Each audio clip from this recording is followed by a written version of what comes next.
In the quest for self-improvement and the pursuit of dreams, we often find ourselves caught in a paradox. A tug of war between effort and surrender, between ancient wisdom and modern challenges. What does it truly mean to live your dream life in a world that is constantly evolving, often contradicting itself in the advice it dispenses? Today, we delve deep into this question, unraveling a tapestry of philosophical insights that challenge conventional thinking and offer a new perspective on life's biggest pursuits. Let's begin with a concept that might seem counterintuitive at first, the idea of achieving everything you want by not trying too hard, commonly known as the backwards law. It sounds almost like a riddle, doesn't it? In a society that glorifies the hustle, the relentless pursuit of goals, and the glorification of busy as a badge of honor, the notion of achieving more by trying less is almost revolutionary. But there's profound wisdom here, a lesson about the nature of desire and the traps of relentless pursuit. It's about understanding that sometimes, in the relentless chase of what we want, we tighten the noose around the very happiness we seek. It's a dance of paradoxes where sometimes letting go brings everything we desire closer to us.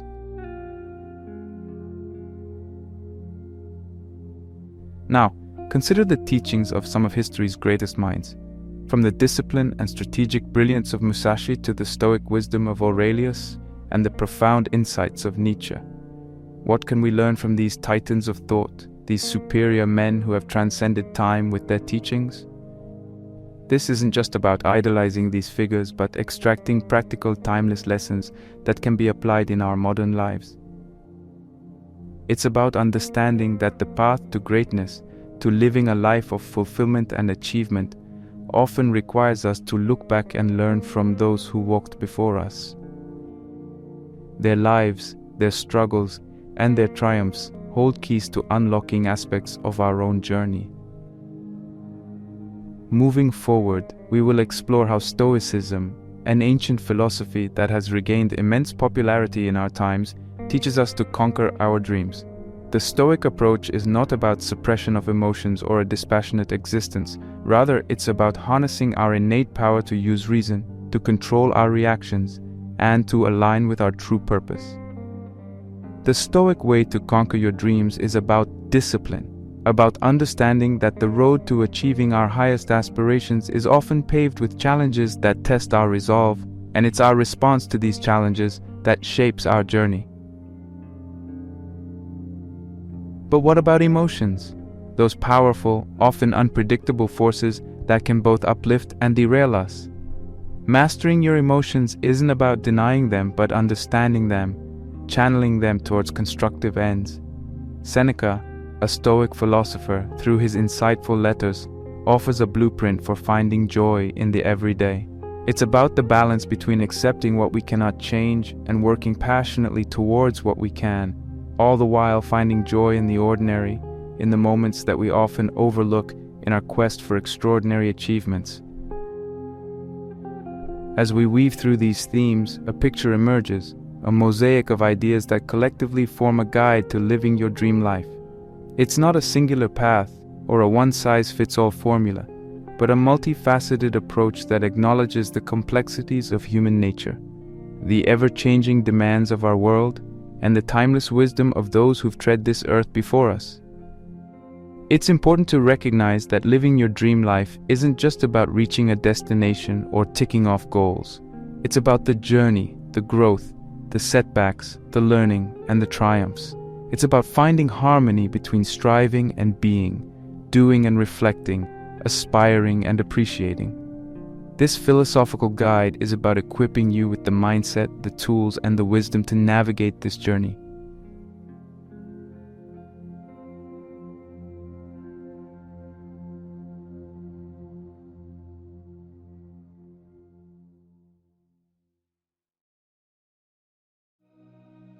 Have you ever noticed that the harder you chase something, the more elusive it becomes? Think of a child trying to catch a reflection on the wall, cast by a shiny object. No matter how quickly they scramble or how fiercely they swipe, that teasing glimmer always dances just out of reach. The child's earnest pursuit, rather than bringing them closer to their goal, seems to push it farther away. This simple observation, as mundane as it might appear, echoes a profound truth about many of life's grander pursuits. What if, in so many instances, our intense chase is precisely what keeps our desires perpetually beyond grasp? Desire is a curious thing. We're told from a young age to set our sights on a goal, pursue it with vigor, and never let go. Society praises the relentless pursuit of dreams, often highlighting the stories of individuals who sacrificed everything, who worked tirelessly, and who never took no for an answer. And while determination and perseverance are indeed noble traits, there's a hidden side to desire, a paradox that we seldom discuss. Imagine for a moment the breathtaking sight of a wild stallion roaming free on vast plains. Its power, beauty, and grace are palpable. A cowboy sees this magnificent creature and decides he must have it. He chases the stallion, tries to lasso it, corner it, even scare it into submission. But the more fervently he chases, the more the stallion evades, its freedom becoming even more pronounced in the face of captivity. If, however, the cowboy were to simply sit, observe, and appreciate the stallion from a distance, showing no intent to capture, the horse might just curiously approach him on its own. This is the essence of the backwards law, a philosophical concept suggesting that the more aggressively we pursue something, the more it tends to elude us. It's a law of reversed effort, a principle that says when we push too hard, our efforts can backfire. And while it might sound counterintuitive in a world that often shouts, "Push harder, want more, don't stop," this idea isn't new. It's been whispered in ancient scriptures, painted in art, and even scientifically observed in our very psychology. The concept might also remind one of a rubber band. When you pull one end, the other end moves away. The harder you pull, the farther away it goes. But the moment you release the tension, it comes back to its original shape. Our desires, our dreams, and even our peace of mind work in much the same way. The tension we create, the pressure we put on ourselves, often pushes them farther away. So where did this idea originate? And why, in a world obsessed with more, is the concept of less is more so revolutionary? Our modern understanding of the backwards law owes much to Alan Watts, a British philosopher known for popularizing Eastern philosophy in the West. Watts often spoke of the inherent contradictions in our desires. He observed that in our obsessive need to feel secure, to achieve, to grasp, and to own, we often become the agents of our own dissatisfaction. But he was not alone in this insight. This principle, although named and articulated by Watts in a particular way, has deep roots in various philosophical and spiritual traditions, from Taoism's Wu Wei, non-action, to Buddhism's teachings on non-attachment. In essence, the backwards law asks us to rethink our relationship with desire. It doesn't advocate for a life without ambition or dreams. Instead, it beckons us to pursue with awareness, with understanding, and most importantly, without the desperation that turns dreams into burdens. It's about realizing that sometimes the tightness of our grip is what causes things to slip through our fingers. In the subsequent sections, we'll delve deeper into this fascinating paradox, exploring its origins, implications, and how it manifests in our daily lives. For now, though, I leave you with a thought. What if, in your chase for the life you desire, the very act of stopping, observing, and letting go is the key to having it all?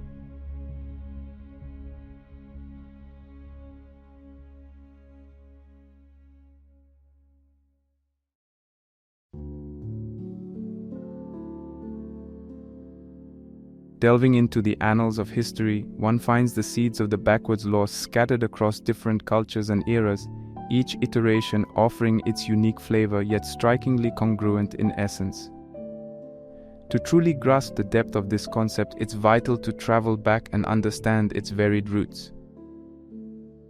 Long before modern times, Eastern philosophies, particularly Taoism and Buddhism, emphasized the beauty of non-attachment and the art of letting things be.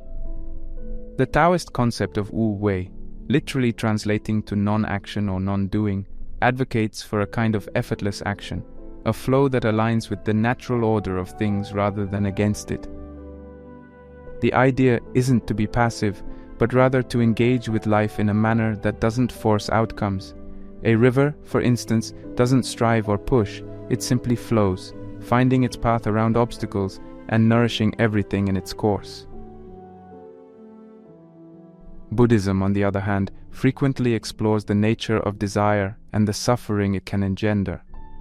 The Buddha himself taught that our attachments, our cravings for things to be different than they are, lie at the heart of our discontent. By loosening our grip on our desires, we open ourselves up to a more profound form of happiness, one that is not contingent upon the ever-changing circumstances of life.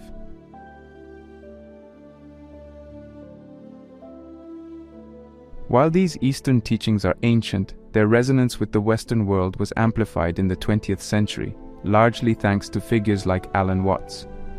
A British philosopher, writer, and speaker, Watts had a unique talent for translating complex Eastern ideologies into language that was deeply relatable to the Western mind. In his lectures and writings, Watts frequently touched upon the backwoods law, although not always using that specific term. He spoke of the irony of how our insatiable desires often lead us astray. One of his most poignant observations was about the nature of music and dance. The point isn't to arrive at a particular note or step, but to enjoy each moment of the melody or movement. Life, in Watts's view, was no different. By constantly chasing a future goal or state, we miss the beauty of the now. So the Taoist trick says, simply live now and there will be no problems. That's the meaning of the Zen saying, when you are hungry, eat. When you are tired, sleep. When you walk, walk. When you sit, sit. Rinzai, the great Tang Dynasty master, said, in the practice of Buddhism, there is no place for using effort. Sleep when you're tired, move your bowels, eat when you're hungry. That's all. The ignorant will laugh at me, but the wise will understand.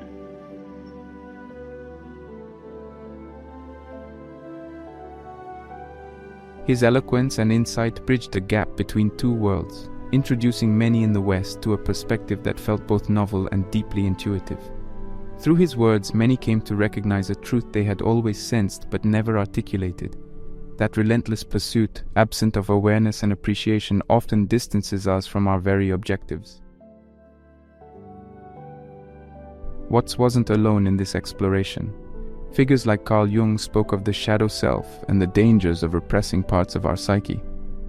By not facing our inner desires and fears, we give them power. Rollo May, an existential psychologist, also touched upon the concept of authentic existence and the importance of reconciling our desires with our true nature. Additionally, Stoicism, an ancient Greco-Roman philosophy, emphasizes the value of accepting things we cannot change and focusing on cultivating our inner virtues. In this way, it echoes the sentiments of the backwoods law, suggesting that inner tranquility comes not from external conquests, but from internal harmony. The Zen approach to non-attachment. Zen Buddhism, an evolution of Mahayana Buddhism, has always been about direct experience, often emphasizing the importance of the present moment. At the heart of Zen lies the concept of non-attachment. But what does this really mean? Non-attachment in Zen isn't about renouncing the world or avoiding emotions and desires. Instead, it's a profound understanding that our attachments, whether to ideas, possessions, outcomes, or even our own self-image, can cloud our perception and bind us to suffering. Take, for instance, the Zen art of archery. The archer doesn't aim to hit the target. Instead, they focus on the purity of the action, the draw of the bow, the release of the arrow. The outcome, hitting the target, is almost a byproduct of this pure, undistracted action. The archer is non-attached to the result. In this state of mind, there is no anxiety about success or failure, no tension. There is just the act of shooting the arrow. Zen teachings often use the metaphor of the sky and clouds. Our true nature, our Buddha nature, is likened to the vast, unchanging sky, while our thoughts, emotions, and attachments are like the transient clouds. By clinging to these clouds, we obscure the vastness and clarity of the sky. Non-attachment, then, is not about getting rid of the clouds, but recognizing them for what they are and not letting them dominate our view. Wu Wei, the Taoist principle of effortless action. If Zen is the art of seeing clearly through non-attachment, Taoism's Wu Wei is the art of living harmoniously by not forcing. Wu Wei is a foundational concept in Taoism, and its literal translation is non-action or non-doing. But this doesn't mean passivity or inaction. Rather, it's about action that is in alignment with the natural flow of things, action without unnecessary force. Consider water, a recurring symbol in Taoist texts. Water doesn't try to flow, it just flows. When it encounters a rock, it doesn't push against it, it simply flows around. And over time, this gentle, persistent flow can even shape and erode the hardest of stones. This is the power of Wu Wei. Lao Tzu, the legendary figure associated with the foundational Taoist text, the Tao Te Ching, says, "The Tao never does anything, yet through it all things are done." This is the essence of Wu Wei, being in alignment with the Tao, the natural way of things, so that our actions are not born out of conflict or resistance but arise naturally, effortlessly. This can be applied in everyday life as well. Think of a time when you tried to force a situation, pushing aggressively for an outcome. The result was likely tension, resistance, and perhaps even the opposite of what you desired. Now recall a moment when you acted with intuition, without overthinking, and everything just seemed to fall into place. That synchronicity, that harmony, is the spirit of Wu Wei. Zen's non-attachment and Taoism's Wu Wei, though born from different traditions, converge on a profound truth: that there is a way of being in the world, a mode of interaction, where we are neither slaves to our desires nor passive observers. It's a middle path where we engage fully yet without the heavy burdens of attachment, where we act not out of compulsion but out of alignment with a deeper, more harmonious flow. This wisdom, ancient yet timeless, offers a compass for those feeling adrift in the tumultuous seas of modern life, a reminder that sometimes the most profound actions arise from a place of stillness and surrender.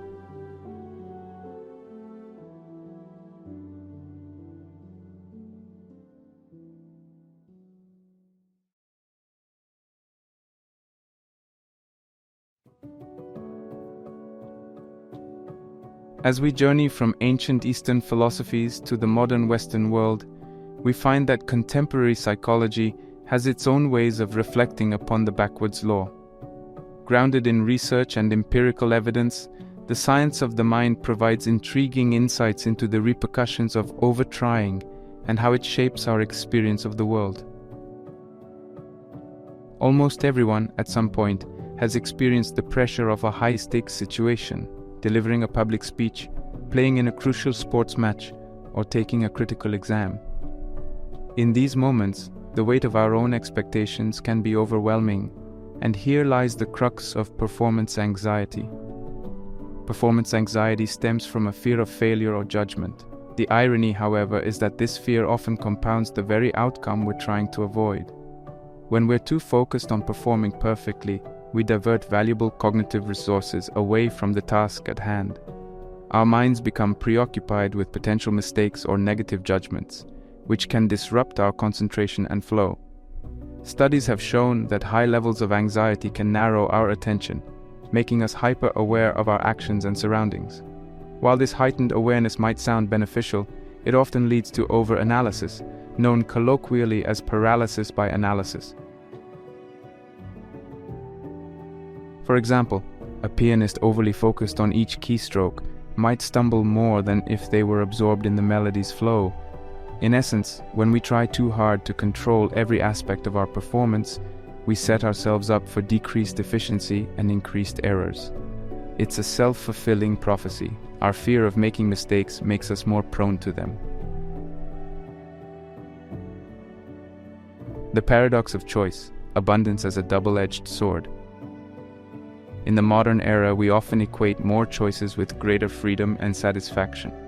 Supermarkets boast aisles filled with myriad variations of a single product, streaming services offer thousands of shows at our fingertips, and dating apps present an endless array of potential partners. But does this abundance truly serve our well-being? Enter the paradox of choice, a term popularized by psychologist Barry Schwartz. His groundbreaking work suggests that while having choices is essential for autonomy and satisfaction, an overabundance can lead to the opposite. With too many options, decision-making becomes daunting. Each choice carries the weight of potential regret, making us question whether we're making the best decision. The sheer volume of possibilities can lead to analysis paralysis, where individuals feel overwhelmed and struggle to make any choice at all. Even after a choice is made, the abundance of alternatives can breed dissatisfaction. We become prone to constantly compare our choices with the unchosen options, wondering if we missed out on something better. This lingering doubt erodes the satisfaction derived from the decision, leading to a perpetual state of FOMO, fear of missing out. Additionally, in a world teeming with choices, personal responsibility for our decisions is heightened. When there are only a few options, it's easier to attribute dissatisfaction to external factors. But with countless alternatives, the onus of making the right choice falls squarely on our shoulders, amplifying feelings of regret or self-blame when outcomes aren't as expected. Drawing from both the depths of ancient wisdom and the rigor of modern psychology, we witness the dance between effort and surrender, choice and acceptance. Performance anxiety and the paradox of choice illuminate the pitfalls of over-trying, reinforcing the age-old wisdom that sometimes less truly is more. Whether it's navigating a high-pressure situation or wading through a sea of options, a measured step back, a moment of reflection, and an embrace of simplicity can be the very keys to clarity and contentment.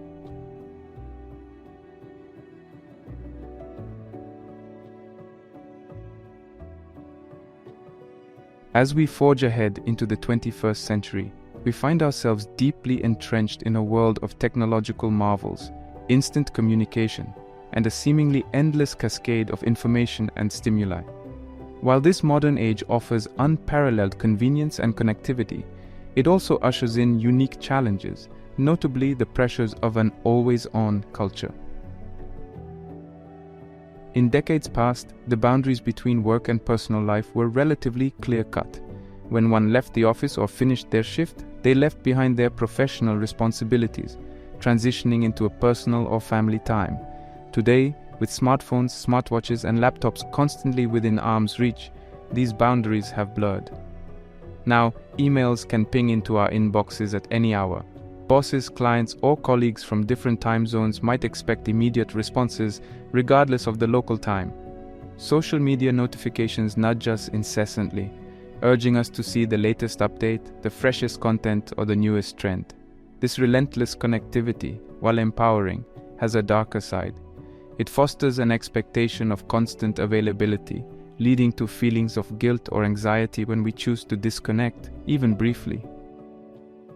The mental toll of being perpetually on can lead to burnout, reduced productivity, and a pervasive sense of being overwhelmed. This, in many ways, mirrors the backwards law. The harder we push to stay connected, to respond instantly, and to be omnipresent, the more exhausted and disengaged we become.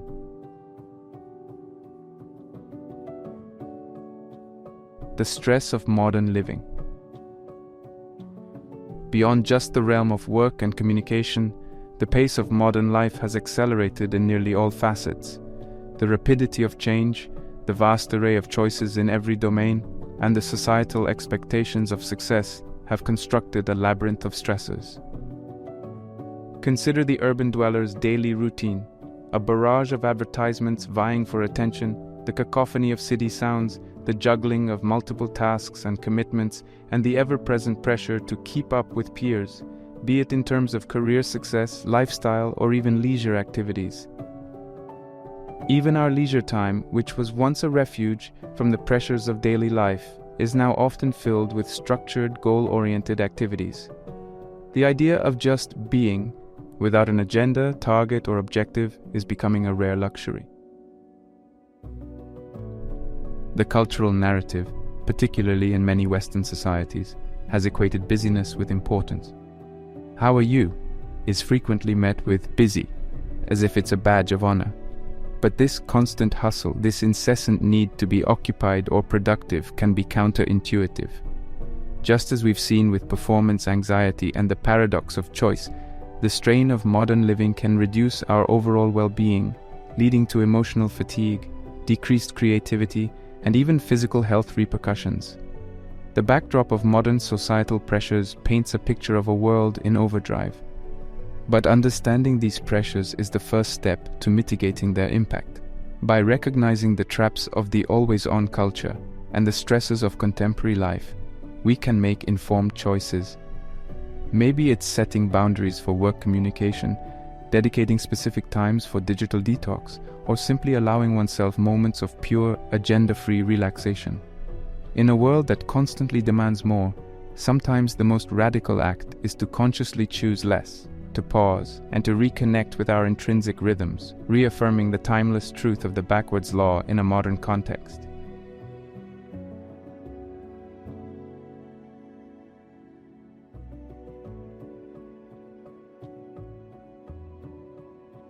To truly grasp the depth and significance of the backwards law, we must venture beyond theoretical discussions and historical context, diving into the real, tangible stories of everyday lives. These narratives, both poignant and illuminating, underscore the practical implications of this age-old principle. Sarah's pursuit of happiness. Sarah was a quintessential overachiever, always striving for more, better grades, a higher-paying job, a more luxurious lifestyle. On paper, she was the epitome of success.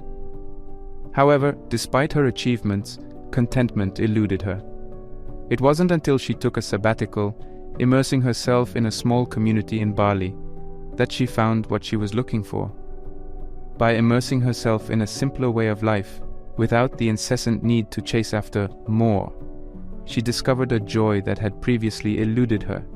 The more she let go of her relentless pursuit, the closer she came to genuine happiness. Tom's obsession with control. Tom was a doting father, always involved in every facet of his children's lives. From monitoring their studies to orchestrating their extracurriculars, he believed he was paving the way for their success. However, as his children grew, they began to resent his over-involvement, craving space and autonomy. When Tom faced a health scare that forced him to step back, he witnessed his children flourish in unexpected ways. They took responsibility, showcased their creativity, and most importantly, felt empowered. The moment Tom loosened his grip, he saw them truly soar. The case of the over-prepared presenter. Amanda, a seasoned marketing executive, was gearing up for the most significant presentation of her career. She prepared diligently, to the point of obsession. Every slide was scrutinized, every potential question anticipated. However, on the day, her over-preparation backfired. Her delivery came across as rehearsed and robotic, lacking the natural flair and spontaneity she was known for. In contrast, a colleague, Jake, who had prepared adequately but not obsessively, presented with a relaxed demeanor, adapting dynamically to the audience's reactions. His presentation was not flawless, but it was authentic, engaging, and resonated more effectively. Amanda's experience was a poignant reminder that there's a threshold beyond which additional preparation doesn't just offer diminishing returns, it can be counterproductive.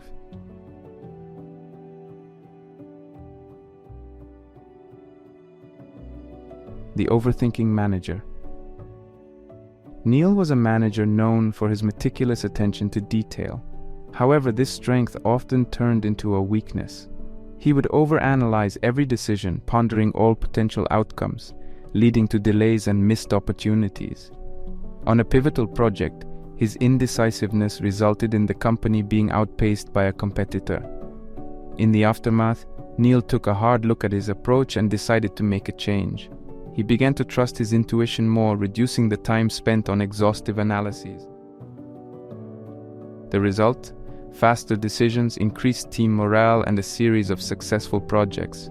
His story reinforced the idea that sometimes in the quest for perfection, we can become our own biggest obstacle. These real-life tales shed light on the myriad ways the backwards law manifests in our lives. Whether it's the search for happiness, the relationships we nurture, or the professional challenges we face, there's a recurring theme. There are moments when striving less, letting go, and trusting the process can yield richer, more fulfilling outcomes. In the delicate dance of life, knowing when to lead and when to follow, when to push and when to pause, can make all the difference.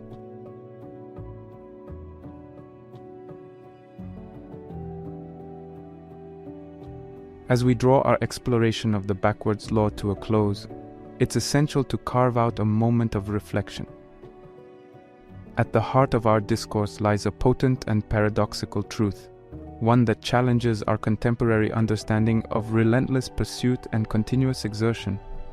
The universe, in its infinite wisdom, sometimes offers the most profound rewards when we loosen our grip, making space for spontaneity, serendipity, and the unexpected.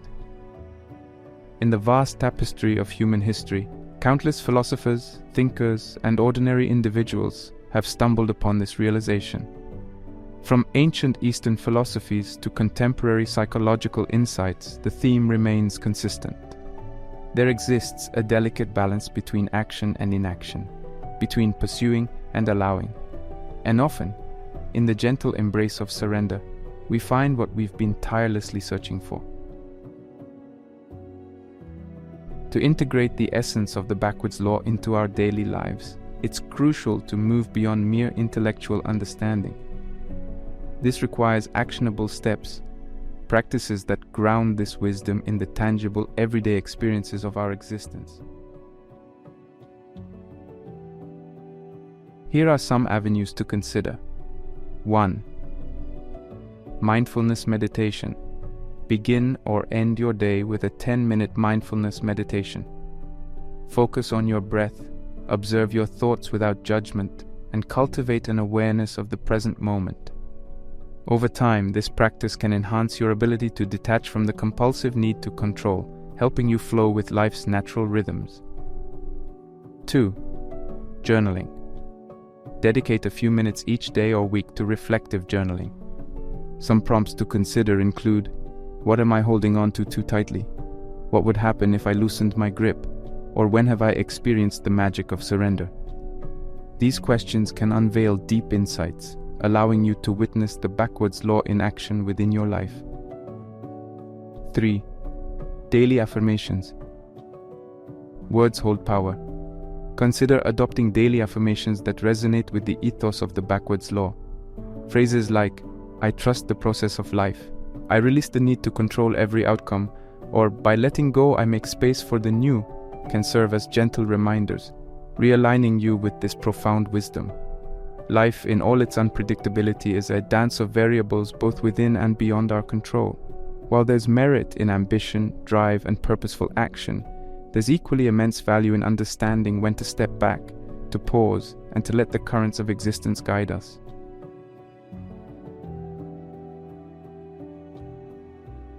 As we navigate the intricate maze of our journeys, let us remain anchored in this wisdom. May we recognize the moments when holding on too tightly becomes counterproductive, when our relentless pursuits cloud the beauty of the now, and when the act of surrender becomes the most potent form of action. In this delicate balance, let us discover the profound truth that sometimes, in the vast cosmos of existence, less truly is more, and in this less lies the expansive realm of infinite possibilities.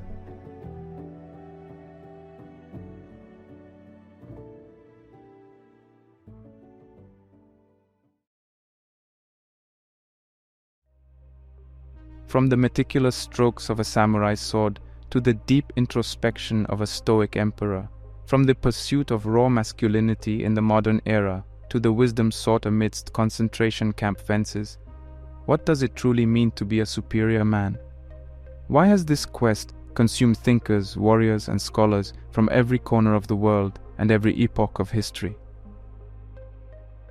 The universe has seen countless sunrises and sunsets, civilizations rise and fall, technologies evolve, and cultures transform. Yet, a singular, unyielding quest has echoed through the ages, threading itself through the fabric of history, culture, and individual pursuit: the quest to become a superior man.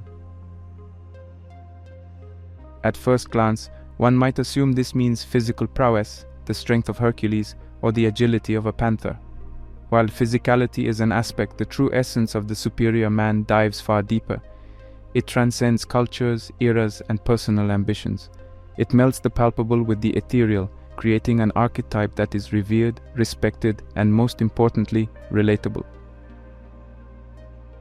From ancient scrolls to digital blogs, the teachings of the world's greatest philosophers and authors give testament to humanity's unending journey of self-betterment. It is a journey not defined by the destination but by the steps taken, the hurdles overcome, and the insights gleaned. It's a story of mankind's unwavering resolve to rise above, not merely in stature or accomplishment, but in spirit and character. The concept of virtue, a moral excellence sought after by ancient Greeks, holds paramount significance in this quest. Aristotle famously mentioned, "We are what we repeatedly do." Excellence, then, is not an act but a habit. But this habit is not cultivated in isolation. It's a synthesis of reflection, understanding, and action. Virtue, after all, is more than a list of good deeds. It's a mindset, a way of being. Moreover, wisdom, a deep understanding and realization of people, things, events, or situations, has always been a cherished prize, often equated with the light that dispels the darkness of ignorance. From the mystics meditating in the Himalayas to the scholars debating in the Athenian agora, the quest for wisdom has been as varied as it has been relentless. But what truly is a superior man? Is it just a mosaic of virtues and wisdom? Perhaps, but it's also about how one wields these attributes. A superior man doesn't just possess knowledge, he applies it. He doesn't merely have virtues, he lives by them. He isn't just molded by experiences, he learns and grows from them. The beauty of this pursuit lies in its universality. Regardless of the age one lives in, the fundamental human desire remains unchanged: to evolve, to improve, and to resonate with a higher version of oneself. It's not just about having superior skills or being recognized for one's talents. It's about character, carrying oneself with grace, facing challenges with resilience, and wielding power with humility. In the chapters of history, we'll find these superior men appearing as samurai warriors, Roman emperors, Renaissance thinkers, or even 20th century intellectuals. Their backgrounds might differ, their challenges distinct, but their core pursuit remains interconnected: to reach an elevated state of being, to understand oneself and the world profoundly, and to leave an indelible mark, not of conquests, but of character. As we embark on this journey today, delving deep into lessons from some of the most revered philosophers and authors, we invite you to reflect, introspect, and perhaps find that superior man within yourself. The path is ageless, the quest eternal, and the rewards immeasurable. Join us as we traverse the path of the superior man, a journey through ages, yet timeless in its essence.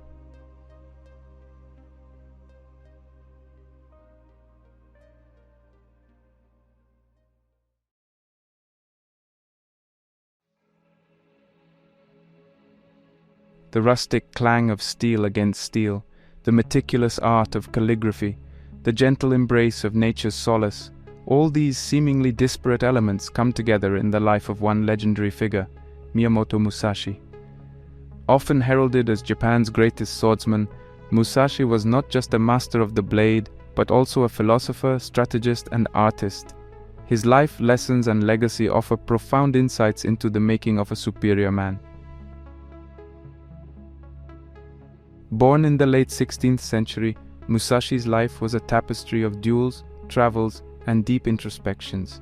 His renown in swordsmanship was not merely due to his unparalleled skill, but also his unique approach to combat and life.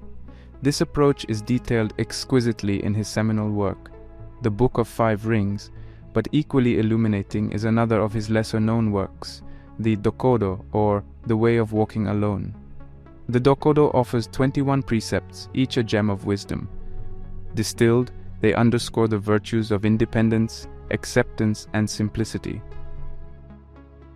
One such precept urges, "Do not seek pleasure for its own sake." In a world of fleeting joys, Musashi's words beckon us to rise above hedonism, to seek contentment not in externalities, but in the richness of our inner lives. Another admonishes, "Do not, under any circumstances, depend on a partial feeling." Here, Musashi emphasizes the importance of commitment, of seeing things through with unwavering focus and determination. These precepts, though written centuries ago, resonate with timeless relevance, reminding us of the path to genuine mastery and superiority. Musashi's life was the embodiment of discipline. For him, discipline wasn't a mere routine, it was a way of life. This discipline extended far beyond the battleground. Whether he was honing his skills with the blade, crafting a piece of art, or penning his philosophical musings, Musashi showcased an almost otherworldly level of focus and dedication.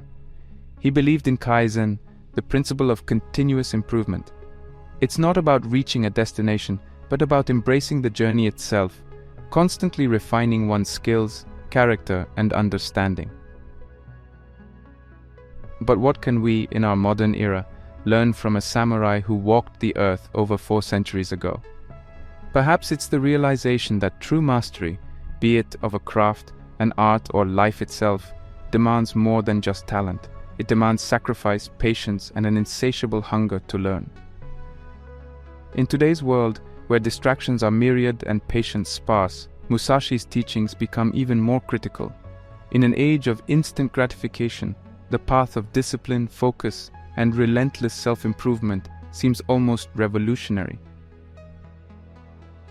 One of the most profound takeaways from Musashi's legacy is his holistic approach to life.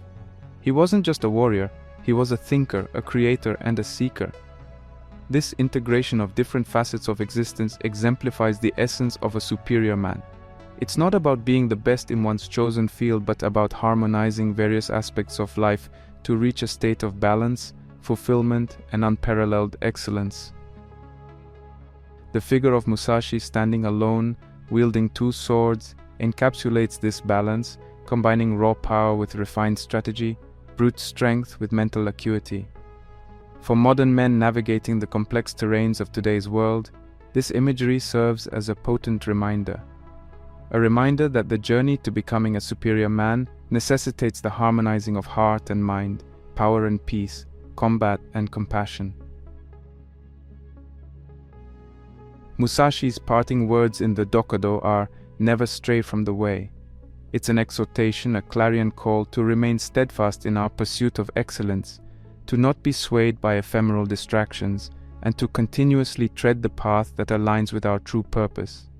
The way might differ for each individual, but the principles remain consistent: discipline, focus, and an undying passion for mastery.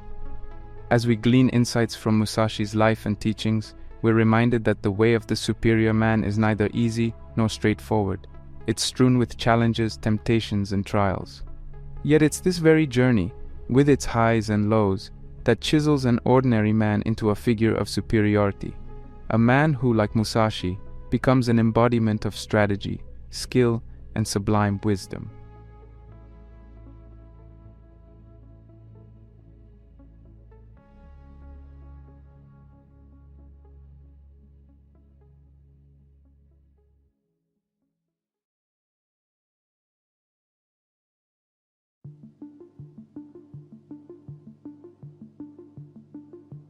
In the intricate dance of life where energies intertwine, there emerges a voice that resonates with many modern men, guiding them through the nuances of masculinity, purpose, and relational dynamics.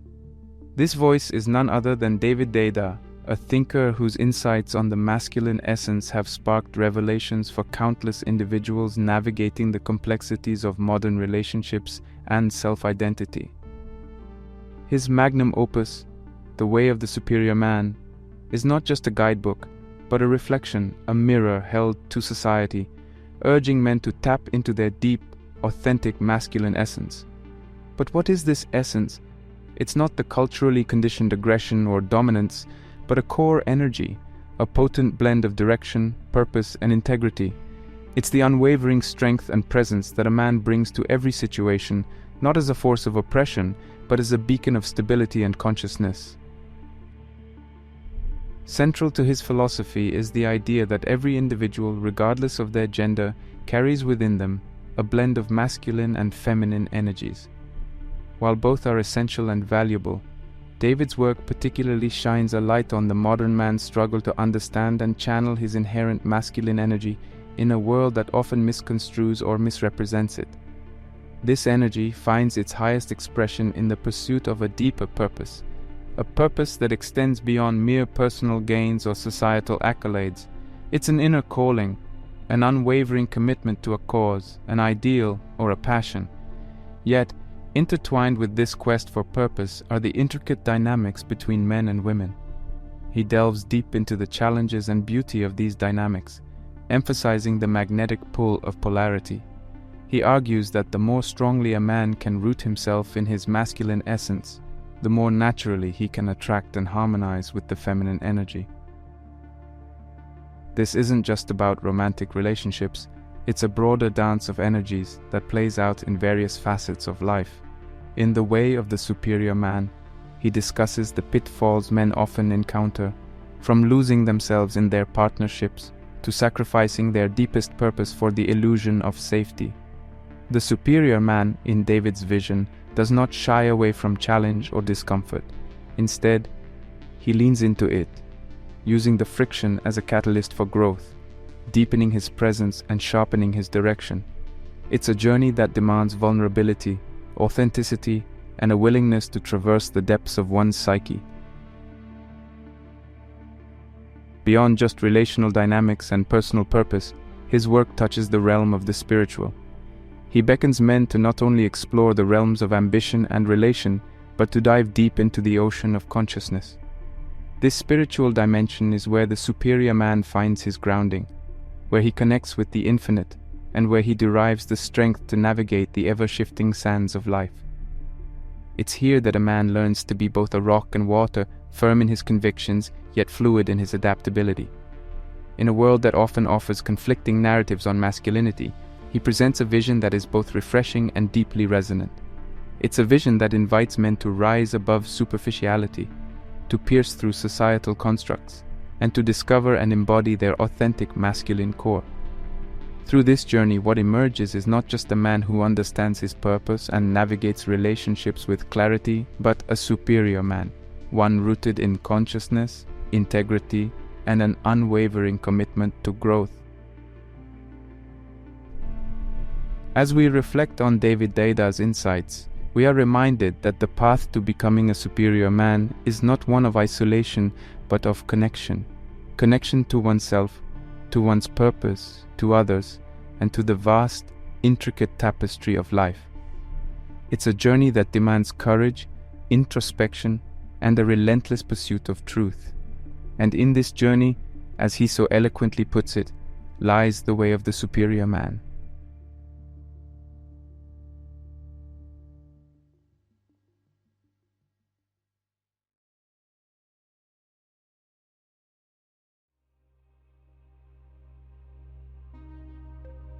Amid the towering pillars of Rome and the vast stretches of its empire, a figure, clad not just in the garb of an emperor, but also in the cloak of philosophy, reigned. Marcus Aurelius, Rome's philosopher king, stands as a unique beacon in the annals of history, a leader whose might lay not just in the expanse of his empire, but in the depths of his thoughts.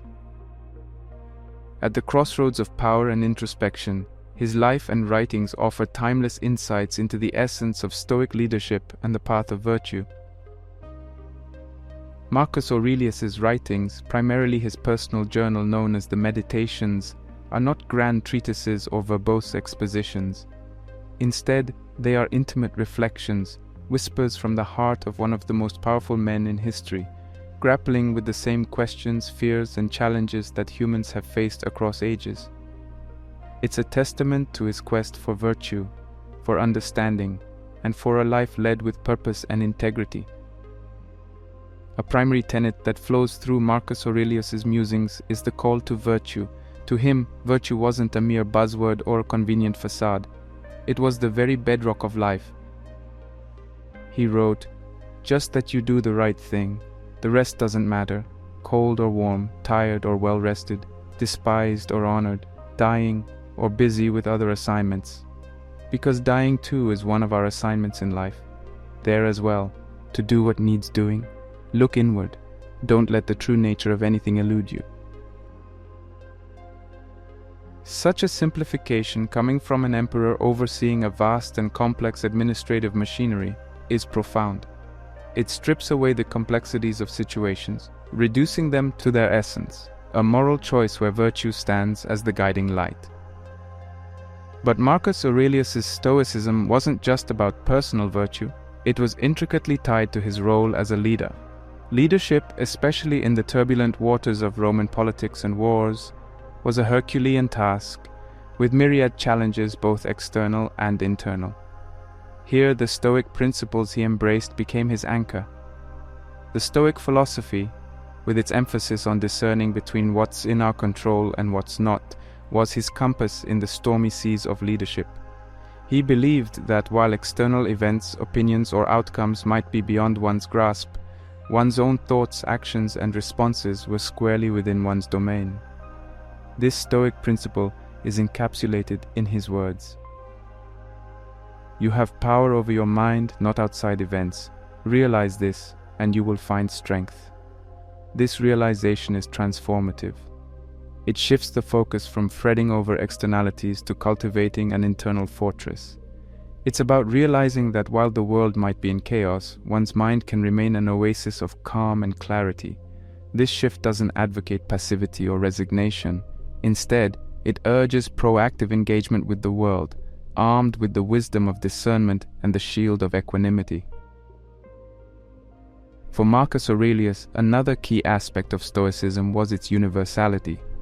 The principles he espoused weren't limited to the corridors of power in Rome. They were, and remain, universally applicable, whether one is an emperor or a farmer, a general or a poet. The challenges might differ, the stakes might vary, but the core Stoic tenets remain the same. His leadership was a dance between action and reflection, between wielding power and yielding to wisdom. In one of his reflections he mentions, "The best revenge is to be unlike him who performed the injury." Such insights underscore a leadership style rooted not in retribution or power plays but in dignity, respect, and virtue. The world has seen countless rulers, leaders, and influencers, but few have left behind a legacy as enduring and enlightening as Marcus Aurelius. In a world rife with power dynamics and ambitions, his life stands as a testament to the fact that true leadership is not just about external conquests, but internal mastery. As we delve deeper into the essence of Marcus Aurelius and Stoicism, we uncover not just historical insights, but contemporary lessons. In our modern world, with its complexities and challenges, the Stoic principles embraced by Marcus Aurelius beckon us with renewed relevance. They remind us that amidst the ever-changing external landscape, there lies an internal realm, waiting to be mastered, a realm where virtue is the ruler and wisdom is the compass.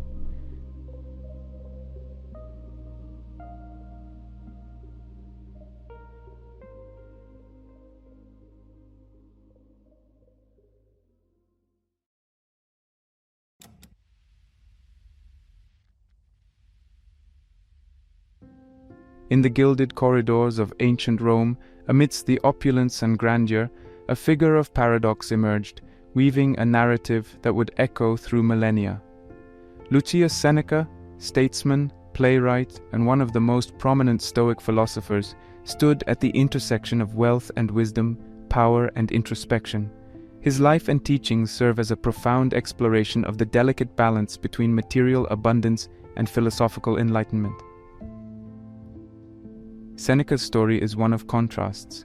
Born into a prominent Roman family, he ascended to become one of the wealthiest citizens of Rome and a trusted advisor to Emperor Nero. Yet this very man, surrounded by the trappings of luxury and political influence, was also one of the most vocal proponents of Stoic philosophy, a philosophy that often advocated simplicity, endurance, and equanimity. This duality of being deeply embedded in the material world while remaining a torchbearer of Stoicism lends a unique richness and authenticity to Seneca's teachings. A central theme that pervades Seneca's writings is the relationship between wealth and virtue. To him, wealth in itself was neither good nor bad. It was instead a tool, a resource, a means to an end, but never the end itself. He once famously stated, "It is not the man who has too little, but the man who craves more, that is poor." Such insights, coming from a man of immense wealth, carry a weight of lived experience. They are not mere philosophical musings, but reflections born out of navigating the complexities of affluence. One of his most enduring lessons revolves around the idea of enjoying life's blessings without becoming subservient to them. He was no ascetic. He didn't preach the renunciation of wealth or pleasures. Instead, he advocated a mindful engagement with them, a conscious consumption that appreciates the luxuries without being ensnared by them. In his words, slavery resides under marble and gold. It was a cautionary reminder that the chains of dependency could very well be forged in gold. This Stoic detachment was not a call to indifference but a path to true freedom. By being in control of one's desires and not being overly attached to material possessions, one could truly enjoy them without the constant fear of loss or the insatiable thirst for more. Such a stance required immense introspection and self-awareness, qualities that Seneca believed were the cornerstones of a life well lived. Seneca's perspective on wealth also extended to the realm of generosity and societal responsibility. He believed that wealth brought with it a duty to uplift, to support, and to contribute. To hoard or to indulge mindlessly was, in his view, a betrayal of this responsibility. True wealth, he professed, lay not just in accumulation, but in the judicious use and distribution of one's resources. However, beyond the tangible dimensions of wealth, Seneca's teachings delve deep into the riches of the mind and soul. To him, the greatest wealth was wisdom, the ability to discern, to understand, and to navigate life's vicissitudes with grace and equanimity. This pursuit of wisdom was not a passive endeavor. It was an active, relentless quest that often required one to question societal norms, challenge personal beliefs, and at times swim against the tide. In a world that often measures success in material terms, he stands as a timeless reminder that true success, true wealth, transcends the tangible. It's rooted in the depths of one's character, the expanse of one's understanding, and the quality of one's actions. In examining Seneca's life and teachings, we are invited to reflect upon our own relationship with wealth and wisdom. In the modern age, where the allure of materialism is pervasive and often overwhelming, Seneca's Stoic principles beckon us with a clarion call. They urge us to strike a balance, to embrace the bounties of life without being ensnared by them, and to constantly strive for a wealth that is both profound and enduring, a wealth that melds the gold of material abundance with the diamonds of wisdom.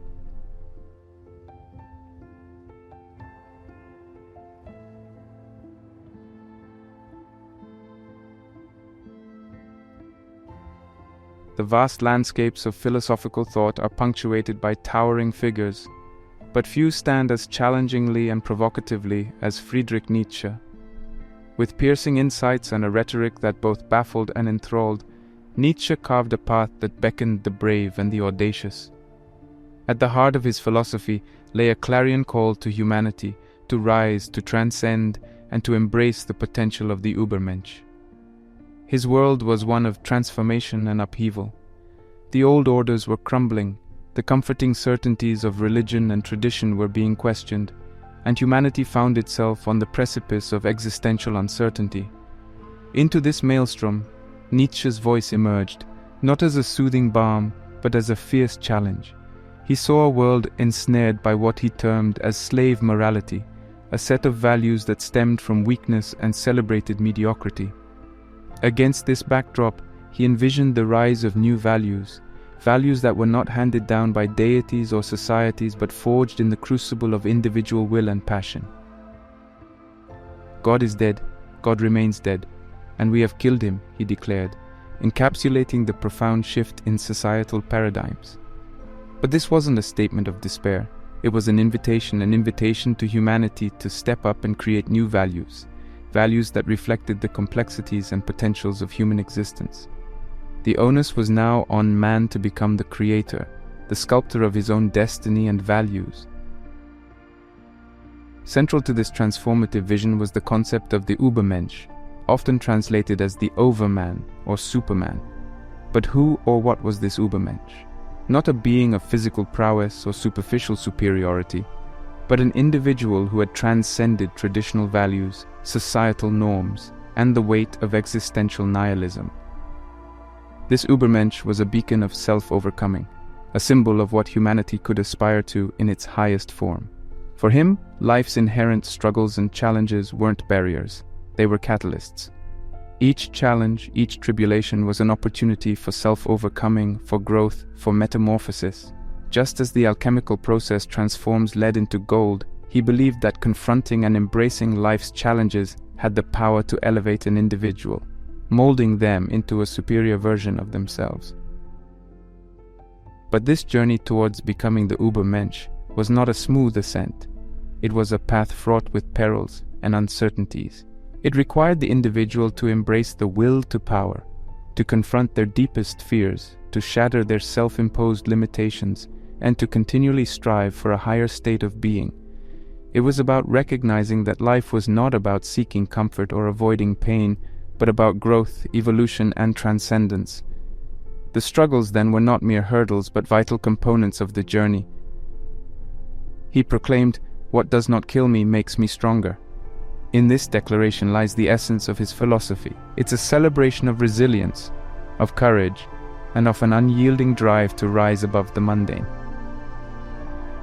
In a world that often seeks safety, his philosophy is a resounding gong, urging us to not just face challenges, but to relish them. For in each challenge lies the seed of transformation, an opportunity to inch closer to the Übermensch's ideal. It's a call to break free from the chains of conventional morality and societal expectations, to chart one's own course, and to embrace the glorious uncertainty of existence. As we delve into Nietzsche's profound insights, we are reminded of the immense potential that lies within each of us, the potential to redefine ourselves, to shape our destinies, and to rise above the ordinary. The path of the Übermensch is not reserved for the select few. It beckons to each one of us, urging us to challenge, to question, and to transcend. In the dance of existence, where challenges and triumphs ebb and flow, Nietzsche's philosophy stands as a timeless testament to humanity's indomitable spirit. It's an invitation to look beyond the horizon, to dream audaciously, and to stride forth with the heart of a lion, ever eager, ever hungry, ever seeking the heights of the Übermensch.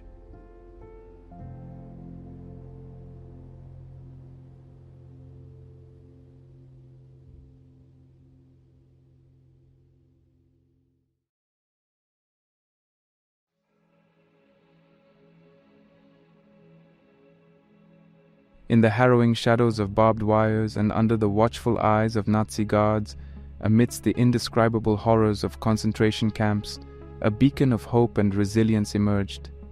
Dr. Viktor Frankl, psychiatrist, neurologist, and Holocaust survivor, stands as a testament to the indomitable human spirit, a spirit that seeks meaning even when engulfed in the abyss of suffering. Frankl's seminal work, Man's Search for Meaning, is not just a memoir, it is a philosophical exploration, a psychological treatise, and above all, a guide to finding light in the darkest of times. Through its pages, readers traverse the chilling landscapes of Auschwitz and Dachau. But more than the external atrocities, they are led into the inner chambers of the inmates' minds, where battles of a different kind raged. At the heart of his philosophy is the belief in logotherapy, a form of existential analysis that posits that the primary human drive is not pleasure, as Freud suggested, but the pursuit of what we find meaningful.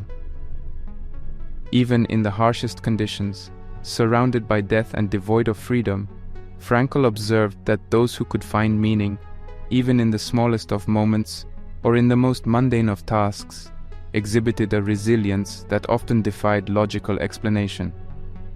He wrote, "Everything can be taken from a man but one thing, the last of the human freedoms, to choose one's attitude in any given set of circumstances, to choose one's own way."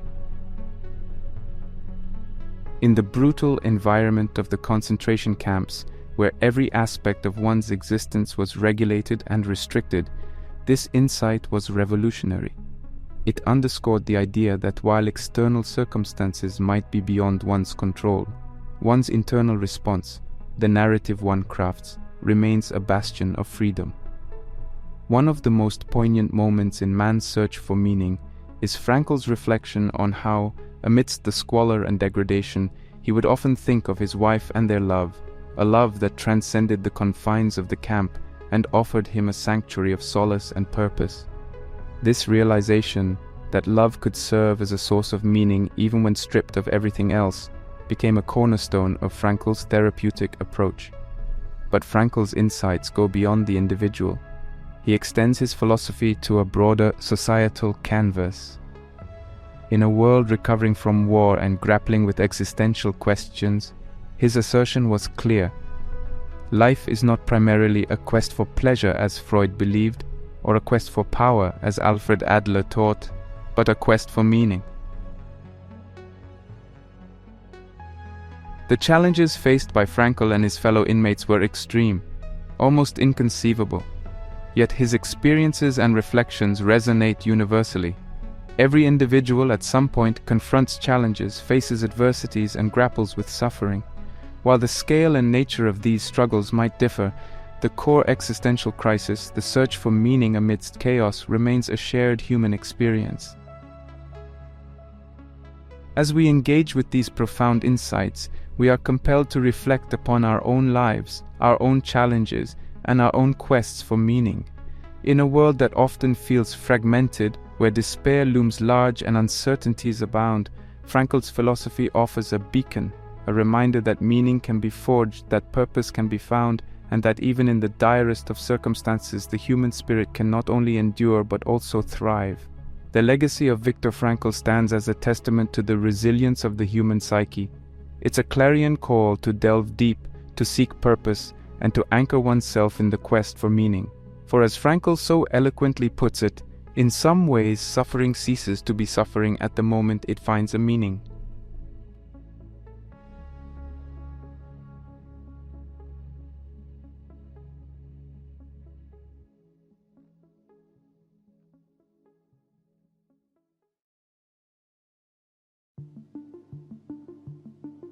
In the intricate tapestry of the human psyche, where dreams intermingle with reality and where archetypes dance with conscious thoughts, the profound insights of Carl Gustav Jung find their canvas.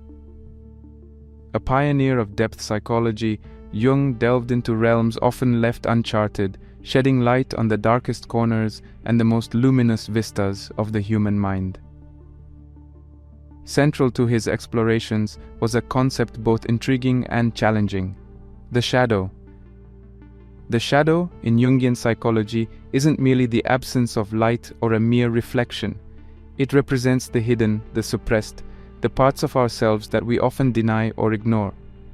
These could be our fears, our desires, our regrets, elements that for various reasons don't align with our conscious self-image or societal expectations. They lurk beneath in the unconscious, often influencing our behaviors, reactions, and choices in ways we scarcely realize. But why, one might ask, should one confront this shadow? Why not let sleeping demons lie? To this he offers a profound insight. By recognizing, confronting, and integrating the shadow, one embarks on a journey towards self-realization, towards individuation. This process of individuation is not about achieving perfection or an idealized state, but about embracing and integrating the myriad facets of oneself, achieving a harmonious wholeness. He believed that confronting the shadow was neither easy nor straightforward. It required introspection, courage, and often a descent into the depths of one's psyche, a personal night-sea journey. Yet this confrontation was crucial.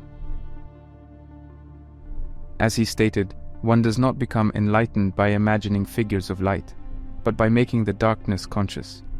By acknowledging and integrating the shadow, one not only gains insights into one's hidden motivations, but also taps into a reservoir of latent creativity, strength, and vitality. This integration, however, isn't about indulging in one's darker tendencies. Instead, it's about understanding them, giving them a voice, and then finding a balance. In this balancing act, the shadow doesn't overpower or subsume the conscious self. Rather, it melds with it, creating a richer, more nuanced self-awareness. Integral to this journey of shadow integration is the realization that the path to becoming a superior man isn't about sidelining or suppressing aspects of oneself, but about achieving a harmonious integration. The superior man, in Jung's vision, is not a paragon of societal virtue, but an individual who has achieved a synthesis of his conscious and unconscious realms. He's a man who, in understanding his shadows, casts a brighter, more authentic light. His philosophy, though rooted in intricate psychological constructs, offers profound practical insights for the modern individual. In an era where societal masks often overshadow authentic selves, where digital personas can be curated to echo societal ideals, the call to acknowledge and integrate the shadow becomes even more pertinent. It's an invitation to authenticity, to depth, and to a richer understanding of oneself. As we reflect upon Jung's teachings, we're reminded of the complexities and the profound potentials that reside within each of us. The shadows, though challenging, are not adversaries. They are gateways to deeper understanding, greater authenticity, and a more holistic sense of self. In embracing and integrating these shadows, one doesn't just navigate the challenges of life with greater awareness, but also strides forth on the path of the superior man, a path not of perfection, but of profound integrated wholeness.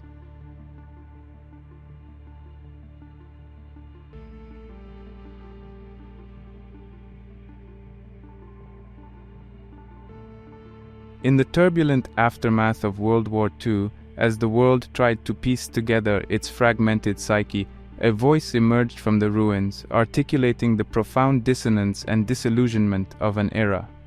Albert Camus, an Algerian-born French philosopher, novelist, and playwright, took center stage in existentialist thought, a movement that grappled with the inherent complexities and ambiguities of human existence.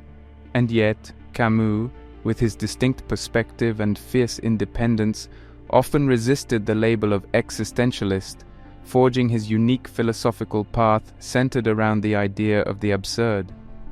At its core, Camus' philosophy is an exploration of the absurd, the profound clash between humanity's innate search for meaning and the silent, indifferent universe that seemingly offers none.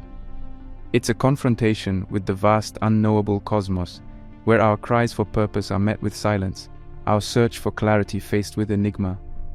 There is only one really serious philosophical problem, Camus wrote, and that is suicide.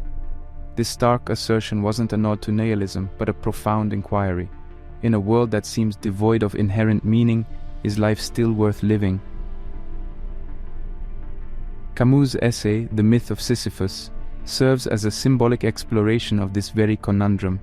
In the ancient Greek tale, Sisyphus is condemned by the gods to push a boulder up a hill for all eternity, only to watch it roll back down each time he nears the summit. To many, this might seem the ultimate depiction of futility. Yet Camus saw in Sisyphus a hero, a rebel.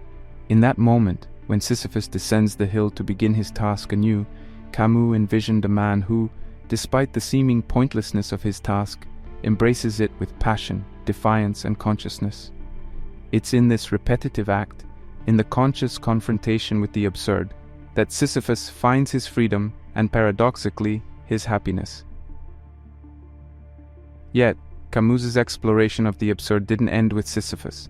In his novel The Stranger, he crafts the story of Meursault, a man who, after an act of senseless violence, confronts the irrationality of life and the indifference of the universe. Meursault's alienation, his confrontation with the absurdities of societal conventions and the meaninglessness of existence, becomes a mirror for the reader, forcing a profound introspection. For Camus, recognizing the absurd was not an endpoint but a beginning. It was a call to revolt, a revolt against despair, against complacency, against the very notion that life's lack of inherent meaning renders it futile. Instead, in this void, Camus saw potential. Embracing the absurd becomes an act of affirmation, a conscious choice to continue living with passion, authenticity, and a fierce adherence to one's own truths. Central to this philosophy was Camus' unwavering belief in the intrinsic value of life. Even in a universe devoid of preordained purpose, life, with its joys, sorrows, and complexities, held immeasurable worth. This conviction extended to Camus' deep sense of solidarity with humanity. In the face of an indifferent cosmos, humans were each other's keepers, bound by shared experiences, shared struggles, and the shared journey of navigating the absurd. The lessons embedded in Camus' philosophy are both challenging and liberating. They compel us to confront our deepest anxieties, to question societal constructs, and to grapple with the profound uncertainties of existence. Yet in this very confrontation, in this embrace of the absurd, lies the path to personal freedom and an authentic life. It's a journey not towards finding external meaning, but towards crafting our own, not towards seeking universal truths, but towards forging personal ones. As we delve deeper into the realm of Camus and the absurd, we are reminded of the resilience, defiance, and passion that define the human spirit. In a universe that may offer no answers, Camus beckons us to craft our own, to rebel against despair, and to find, in the very heart of the absurd, a life teeming with purpose, passion, and profound connection.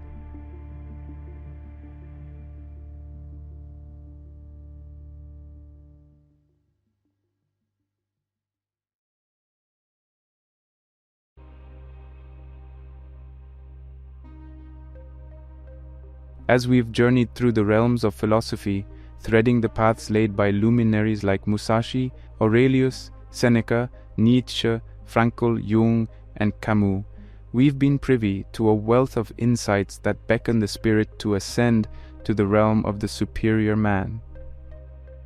Yet philosophical enlightenment without pragmatic implementation remains but a flickering beacon in the vast expanse of life. So how does one embody these profound teachings in everyday existence? Let's pave a practical pathway inspired by the wisdom of these great thinkers. 1. Embrace continuous learning, inspired by Musashi. Dedicate yourself to mastery in your chosen field. Much like a samurai hones his skills, read, practice, engage in discussions, and never let the flame of curiosity dim. Whether it's your profession, a hobby, or a newfound interest, immerse yourself with the zeal of a lifelong learner. 2. Channel your inner energy. Recognize the dynamism within you. Cultivate self-awareness, understanding your masculine and feminine energies, and harnessing them aptly. It's about being assertive when needed, receptive at times, and always authentic.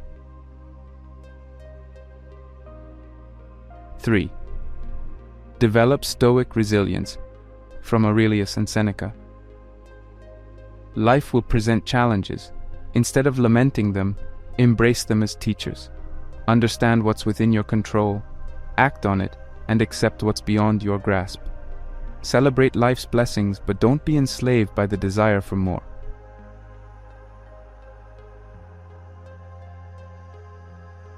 4. Confront your shadow, guided by Jung. Engage in introspection. Recognize the aspects of yourself that you've suppressed or denied. Accept them, integrate them, and in doing so, attain a harmonious wholeness. 5. Carve your own path. In a world teeming with voices dictating norms and values, have the courage to listen to your own. While appreciating collective wisdom, don't be shackled by conformity. Trust your intuition and tread your unique path. 6. Seek meaning, even in adversity, from Frankl. Life can be unpredictable, even cruel. Yet even in the bleakest moments, search for meaning. It could be in the love of a dear one, the satisfaction of a job well done, or the simple pleasure of a sunrise. 7. Embrace the absurd, with Camus. Life won't always make sense, and that's okay. Instead of seeking external validations or universal truths, craft your own meaning, rebel against despair, and in the heart of the absurd, find your passion and purpose. Now, intertwining these insights, let's chart a practical roadmap. Daily meditation and reflection. Start your day with a moment of stillness.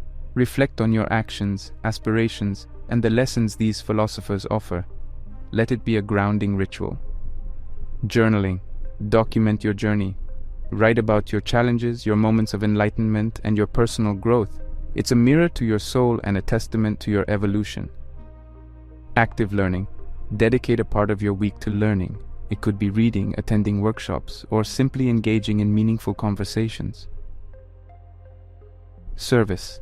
Remember Frankl's search for meaning and Camus' emphasis on solidarity. Incorporate service into your life. Help, volunteer, make a difference. It aligns you with a purpose larger than yourself.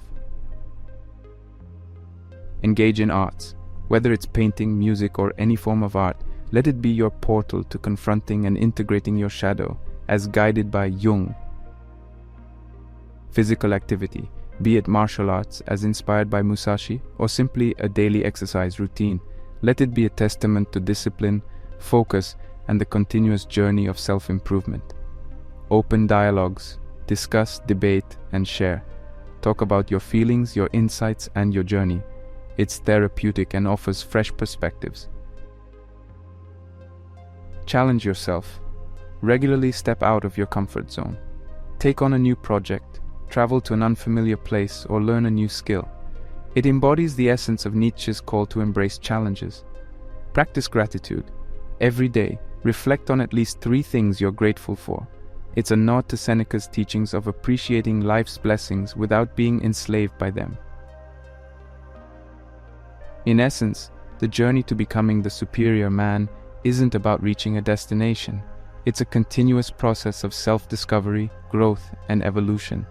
It's about embodying the teachings of these great philosophers, not just in profound contemplations, but in everyday actions. For in the weave of daily routines, in the choices we make, and in the challenges we embrace, lies the path to true superiority. As we conclude this exploration, let it not be an end, but a commencement, a starting point for each viewer to embark on their unique journey, a journey of self-discovery, where the contours of one's essence are mapped and understood, a journey of self-improvement, where the gaps between one's potential and reality are bridged, and a journey of mastery, where skills, virtues, and insights are honed to their pinnacle. In this odyssey, the destination is not a fixed point but an ever-evolving horizon. It's a call to rise, to strive, and to embrace the multifaceted journey of becoming a superior man. Let the wisdom of the ages be your guide, the experiences of life be your teacher, and the fire of passion be your fuel.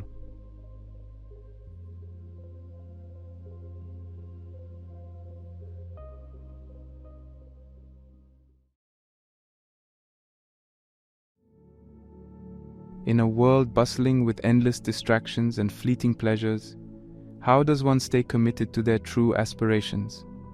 How do you navigate through the chaos, keep your eyes on the prize, and not just chase your dreams, but conquer them? The ancient philosophy of Stoicism, with its profound principles, might just hold the key to unlocking that indomitable spirit within you. A spirit that is not swayed by external circumstances, but remains steadfast in the pursuit of what truly matters. In today's fast-paced world, setting and pursuing personal goals can often feel like sailing against a storm. The waters of modern life are turbulent, filled with distractions, disappointments, and detours that can easily veer us off course. It's easy to feel lost, to get discouraged, or to lose sight of the shore we're aiming for. Now imagine having a compass, a set of timeless principles that can guide you through these rough waters towards the fulfillment of your dreams. This compass is Stoicism, a philosophy that dates back to ancient Greece and Rome, yet holds profound relevance in our lives today. It teaches us not just how to live a life of virtue and wisdom, but also how to turn our lofty dreams into achievable realities. At its heart, this ancient philosophy proposes that while we may not have control over the events that happen to us, we do have control over how we respond to them. This is encapsulated in the Stoic principle of the dichotomy of control. Stoicism also emphasizes living in accordance with nature, pursuing virtue, and developing an inner fortress of tranquility against external chaos. The principles of Stoicism, wisdom, courage, justice, and temperance, provide a sturdy foundation upon which we can build our goals and dreams. These are not mere words, but powerful tools that equip us to face the realities of life head-on while staying committed to our personal and professional aspirations. As we venture into the realms of goal setting, pursuit, and achievement through a Stoic lens, we'll unveil a road less traveled, yet profoundly effective. A road that empowers us to conquer our dreams, not by changing the world around us, but by mastering the world within us.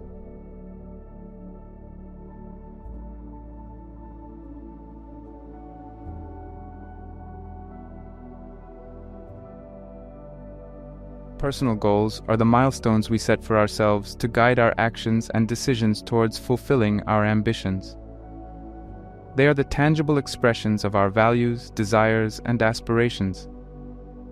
Whether it's achieving a particular career milestone, improving personal relationships, or developing a new skill, personal goals are the stepping stones to our envisioned future. Their significance cannot be understated. They are the driving force that propels us forward, providing a sense of direction and purpose. In a world filled with distractions and external pressures, having clear, well-defined personal goals can serve as a compass, helping us navigate through life's challenges and opportunities with clarity and focus. Moreover, they are a reflection of our values and long-term vision. They are not arbitrary targets but are rooted in what matters most to us.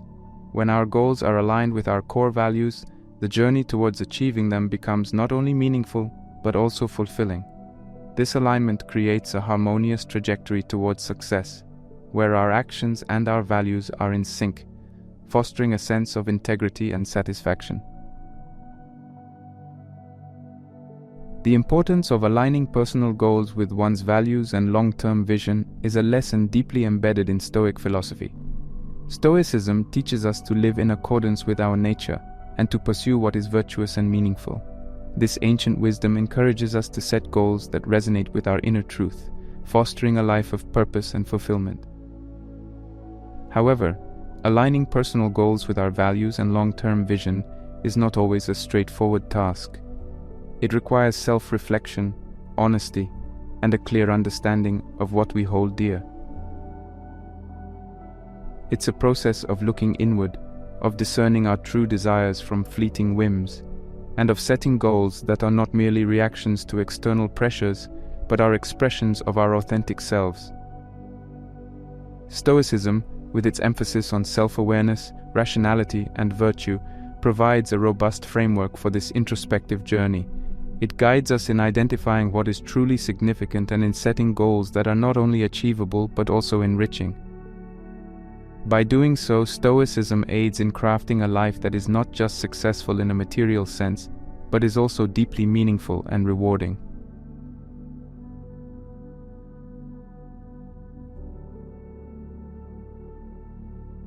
The concept of SMART goals is a practical framework to ensure that the goals we set are specific, measurable, achievable, relevant, and time-bound. This methodology aligns well with Stoic philosophy, which encourages clarity of purpose, realistic assessment, and focused action. 1. Specific. Stoicism teaches us to have a clear understanding and focus. When setting goals, being specific means defining what you want to achieve in clear, precise terms. For instance, instead of setting a vague goal like, I want to read more, a specific goal would be, I want to read 1 book per month. 2. Measurable. A measurable goal has tangible indicators of progress and success. Stoicism values rational assessment, and by setting measurable goals, you can track your progress logically. For example, if your goal is to improve your fitness, having a measurable goal like, I will walk 10,000 steps per day, allows you to track your progress accurately. 3. Achievable. Stoicism's dichotomy of control emphasizes focusing on actions within our control. When setting goals, ensure they are achievable with your current resources and circumstances. Stretch goals can motivate, but unrealistic goals can lead to disappointment and demotivation. 4. Relevant. Stoicism encourages living in accordance with our nature and values. Ensure your goals are relevant to your long-term vision and resonate with your values. This alignment fosters a sense of purpose and satisfaction as you work towards your goals. 5. Time-bound. Setting a time frame creates a sense of urgency and promotes accountability. Stoicism values disciplined action, and setting time-bound goals encourages this discipline. For instance, instead of merely wanting to learn a new language, set a goal to reach a conversational level in 6 months. Furthermore, Stoicism advocates for a mindful approach to goal setting. Reflect on why you're setting each goal and what achieving this goal will contribute to your life.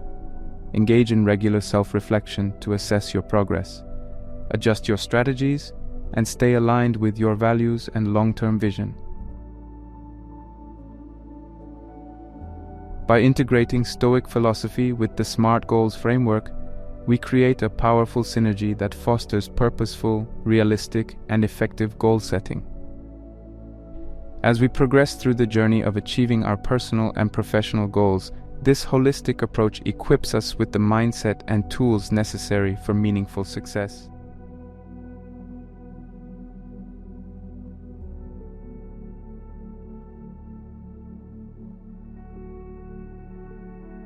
In the contemporary era, the rapid pace of life, coupled with an overwhelming influx of information and the incessant demands of daily responsibilities, pose numerous challenges to individuals.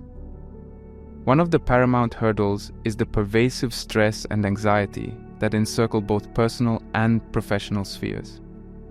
These modern-day stressors often act as significant deterrents in the pursuit and achievement of personal goals. The incessant race against time, the struggle to balance personal and professional lives, and the societal pressures to conform and succeed all contribute to a milieu of stress and anxiety. Moreover, the modern ethos of constant achievement often leads to an insatiable desire for more, creating a perpetual cycle of setting goals and chasing them, often without a deeper understanding or alignment with one's core values and long-term vision. This relentless pursuit can lead to burnout, dissatisfaction, and a sense of emptiness despite achieving the set goals. Amidst these modern challenges, Stoicism emerges as a beacon of solace and wisdom. This ancient philosophy, with its emphasis on self-control, acceptance, and the pursuit of virtue, provides a sturdy framework for individuals navigating the tumultuous waters of modern life. Stoicism teaches us the essence of focusing on what is within our control and accepting what is not. This Stoic principle, known as the dichotomy of control, is immensely relevant in today's world, where individuals often find themselves stressed over outcomes beyond their control. By understanding and applying this principle, individuals can learn to channel their energy and efforts towards actions that truly matter, thereby reducing stress and enhancing the likelihood of achieving meaningful goals. Furthermore, Stoicism encourages individuals to live in accordance with their nature and to pursue virtue in their actions. This aligns well with the modern-day emphasis on authenticity and values-driven actions, guiding individuals to set and pursue goals that resonate with their core values and long-term vision. This alignment not only enhances the sense of purpose and satisfaction in the journey towards goal achievement, but also cultivates a sense of fulfillment and enduring success. The Stoic practice of reflective journaling, for instance, can be a potent tool for modern individuals to regularly align their actions with their goals and values, ensuring a coherent and purpose-driven pursuit of goals. Stoicism, with its rational and pragmatic approach to life's challenges, also fosters resilience. In a world where change is the only constant, the Stoic teachings on embracing change and facing adversities with a calm mind and a rational approach are invaluable. It cultivates a mindset that views obstacles as opportunities for growth, thereby transforming challenges into stepping stones towards goal achievement.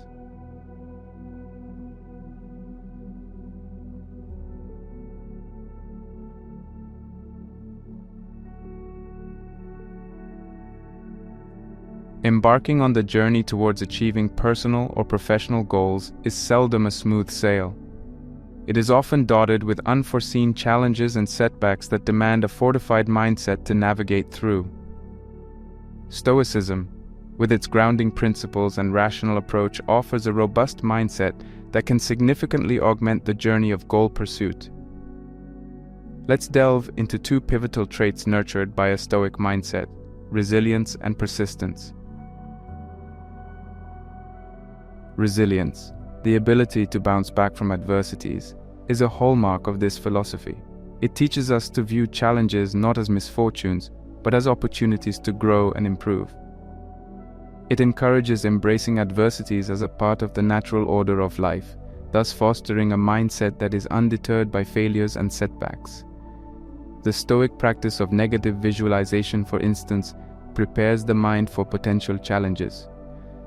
By contemplating possible adversities, one not only diminishes the fear of the unknown, but also equips oneself with a proactive plan to overcome them. This forward-thinking approach cultivates a resilient mindset that remains steadfast in the face of challenges, making the path of goal pursuit more manageable and less daunting. Moreover, it encourages a detachment from external outcomes while focusing on personal effort and moral virtue. This perspective instills a sense of inner tranquility amidst external tumult, enabling individuals to remain resilient even when faced with unfavorable circumstances. Resilience, as fostered by Stoicism, is about holding a balanced perspective that keeps one grounded through the highs and lows of the goal pursuit journey.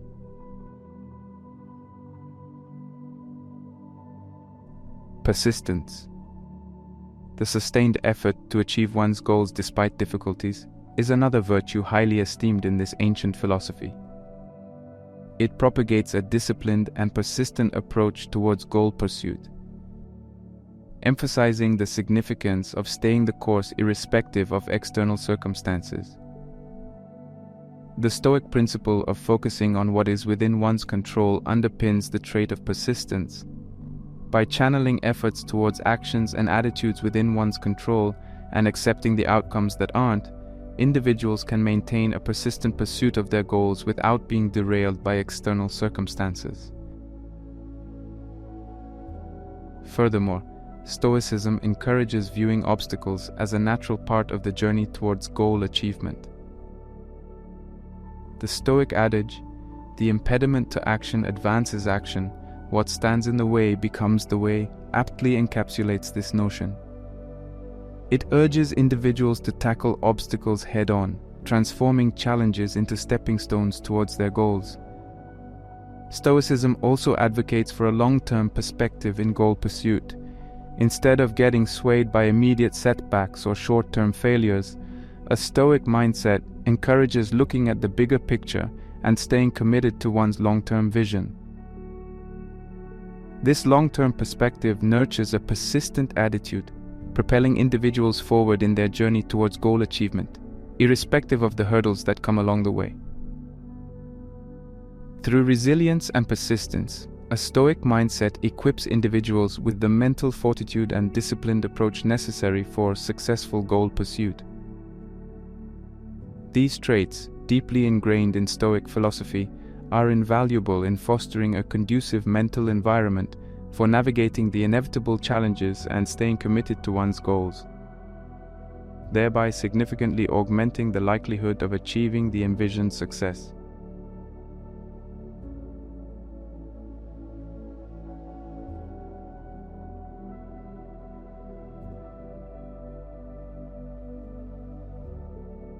The essence of Stoicism lies in its core principles, which provide a solid foundation for setting and achieving meaningful goals. Among these, virtue and wisdom stand out as pivotal cornerstones in the process of goal setting. Virtue, according to Stoic philosophy, encapsulates moral excellence and righteousness. It's the pursuit of a good and meaningful life through ethical actions and decisions. Virtue is the compass by which Stoics navigate the course of life, ensuring that every choice aligns with moral goodness and contributes to the betterment of oneself and society at large. In the realm of goal setting, virtue plays a significant role in ensuring that the goals we set are not only beneficial to ourselves, but also contribute positively to the larger community. A virtuous goal is like a North Star, providing direction and clarity amidst the distractions and temptations that abound in modern life. It ensures that our aspirations are grounded in ethical values, leading to a path of meaningful and fulfilling achievements. Setting goals anchored in virtue creates a ripple effect of positive outcomes. It fosters a sense of purpose, nurtures a community of support, and cultivates a legacy of positive impact. When our goals resonate with virtuous intentions, the journey towards achieving them becomes a rewarding endeavor, enriching our lives and the lives of those we touch along the way.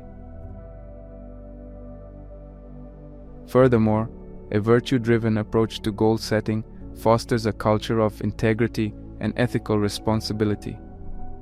It challenges us to rise above petty self-interests and to work towards goals that reflect higher values and broader societal benefits.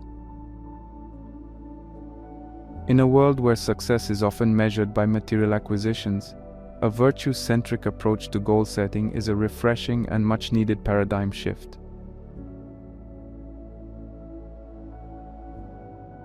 Wisdom in Stoicism extends beyond mere intellectual knowledge. It encompasses a deep understanding of life, human nature, and the principles that govern the universe. Wisdom enables Stoics to discern the transient from the permanent, the superficial from the profound, and the trivial from the meaningful. In the context of goal setting, wisdom plays a quintessential role in understanding oneself, one's desires, and the feasibility of one's aspirations. It's through wisdom that we can sift through the myriad desires that flit through our minds, identifying those that align with our core values and long-term vision. It also empowers us to set achievable goals. It cultivates a realistic understanding of our capabilities, resources, and the circumstances that surround us. This pragmatic approach to goal setting ensures that our goals are not mere fanciful dreams, but attainable milestones mapped out on the solid ground of reality. Moreover, wisdom nurtures a growth mindset. It encourages us to view challenges as opportunities for learning and improvement. This mindset is crucial for navigating the inevitable obstacles and setbacks that arise on the journey towards achieving our goals. By applying wisdom in the goal-setting process, We can create a roadmap that is not only aligned with our values, but also tailored to our unique circumstances.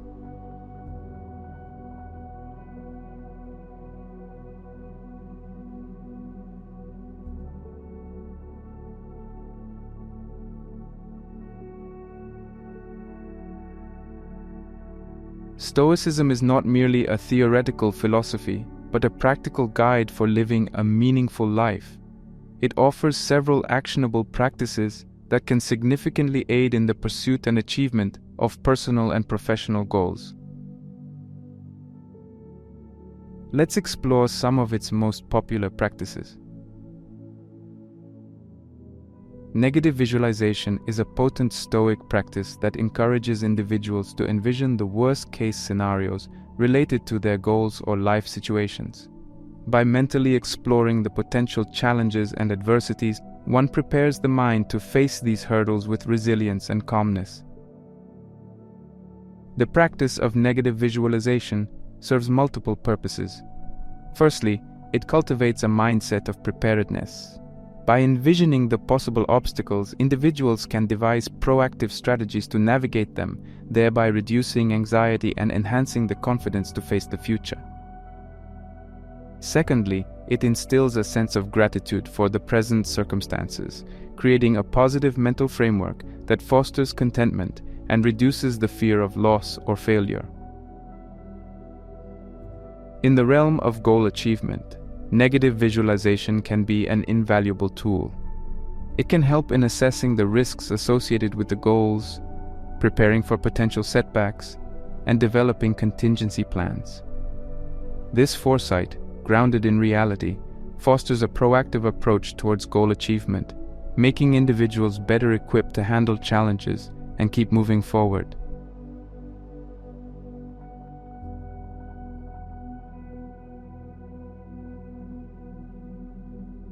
Memento mori, Latin for "remember that you will die," is a profound Stoic practice that encourages individuals to reflect on the impermanence of life. This meditation serves as a poignant reminder of the finite nature of our existence, urging individuals to make the most of the present moment. In the context of goal achievement, the meditation on death can serve as a powerful motivator. The awareness of life's impermanence can ignite a sense of urgency to take action towards one's goals, fostering a proactive and engaged approach towards goal pursuit.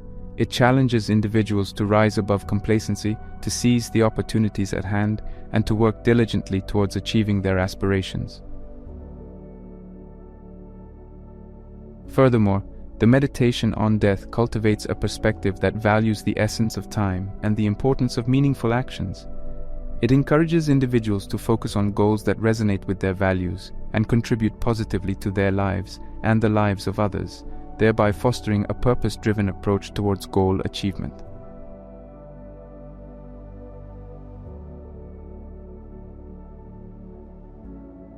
Preferential indifference is a Stoic concept that encourages individuals to have preferences while remaining indifferent to things outside of their control. It's about having a clear vision of the desired outcomes, yet not being attached to these outcomes to the point of distress. In the journey of goal achievement, preferential indifference can significantly aid in maintaining a balanced and resilient mindset. By having preferences, individuals can set clear and defined goals, while the practice of indifference towards external outcomes helps in reducing anxiety and frustrations associated with unforeseen circumstances. This balanced approach allows individuals to stay committed to their goals while maintaining a sense of inner peace and acceptance towards the natural course of events.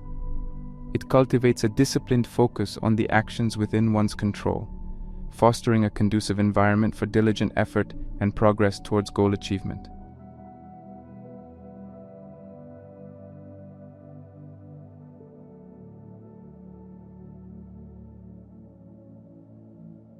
Voluntary discomfort is a Stoic practice that involves deliberately exposing oneself to uncomfortable situations to build mental resilience.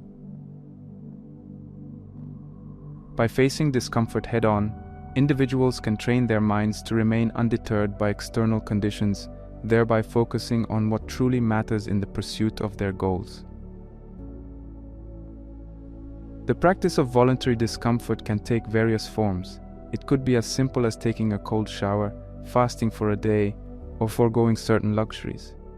The objective is to condition the mind to be content with less and to be resilient in the face of discomfort.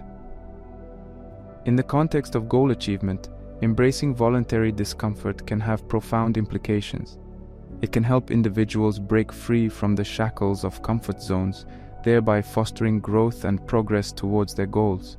Moreover, it cultivates a mindset that is focused on the essence of the goals rather than being swayed by transient discomforts or challenges. Voluntary discomfort also nurtures a disciplined approach towards goal pursuit. By regularly engaging in this practice, individuals can develop a robust mental framework that values progress over comfort, thereby significantly enhancing the likelihood of achieving their goals.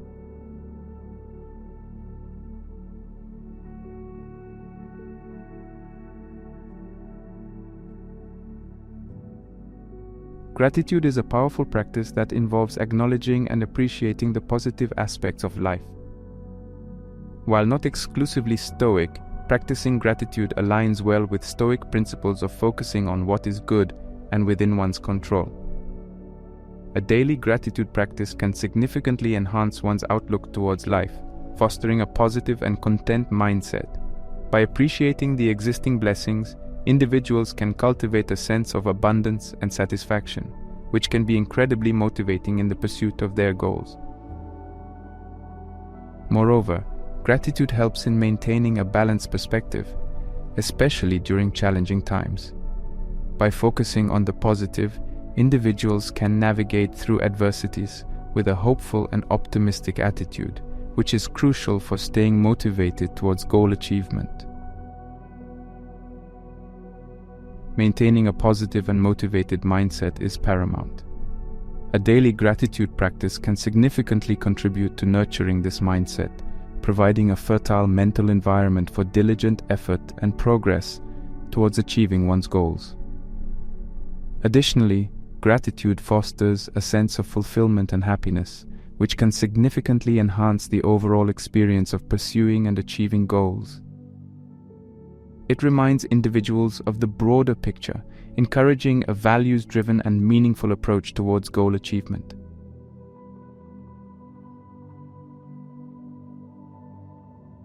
These practical Stoic practices offer a pragmatic approach towards navigating the challenges associated with goal achievement.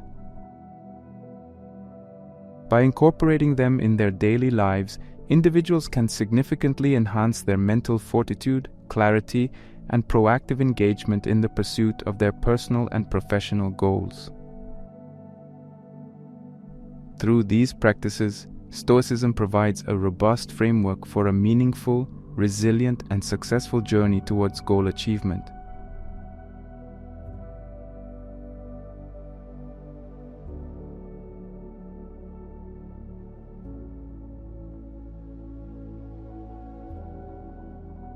The pathway towards achieving personal or professional goals is often laden with various obstacles that test our resilience, patience, and determination.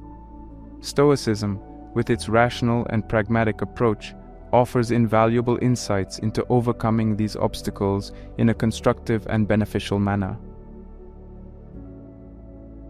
Let's explore the Stoic practices of acceptance and learning from obstacles.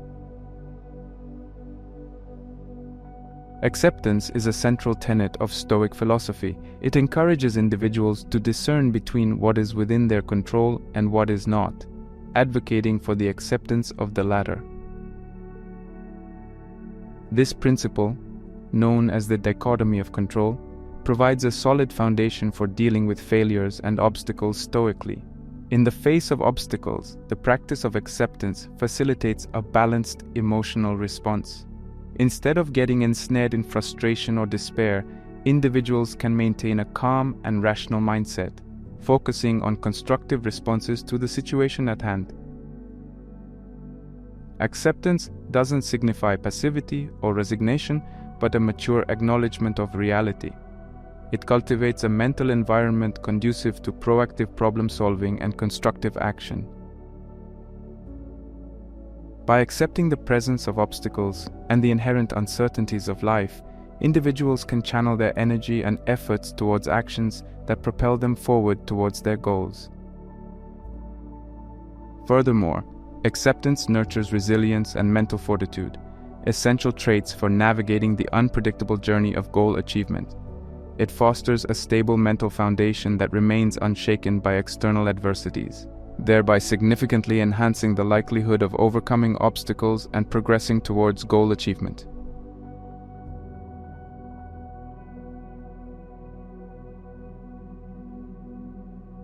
Learning from obstacles.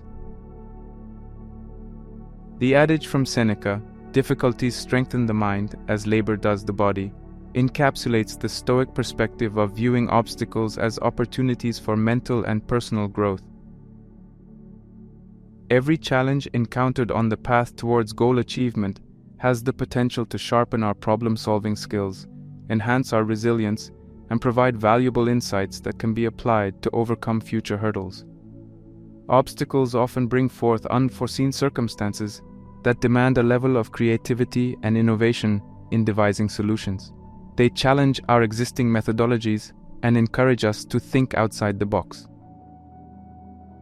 This process of creative problem-solving not only aids in overcoming the immediate obstacle, but also enriches our repertoire of skills and experiences, preparing us for future challenges. Furthermore, obstacles provide a reality check, helping us to assess our progress, reevaluate our strategies, and realign our actions with our goals. They serve as feedback mechanisms, highlighting the areas that require improvement or adjustment. This feedback is invaluable for continuous growth and progress towards goal achievement. The process of overcoming obstacles also nurtures a sense of self-efficacy and confidence. With every hurdle surmounted, individuals gain a stronger belief in their capabilities to tackle challenges and achieve their goals. This increased self-efficacy propels individuals forward, fostering a positive momentum towards goal achievement. Lastly, obstacles teach patience, perseverance, and resilience, virtues that are essential for long-term success. They remind us that the path towards meaningful goals is often a marathon, not a sprint, requiring a sustained effort and a resilient mindset to reach the finish line.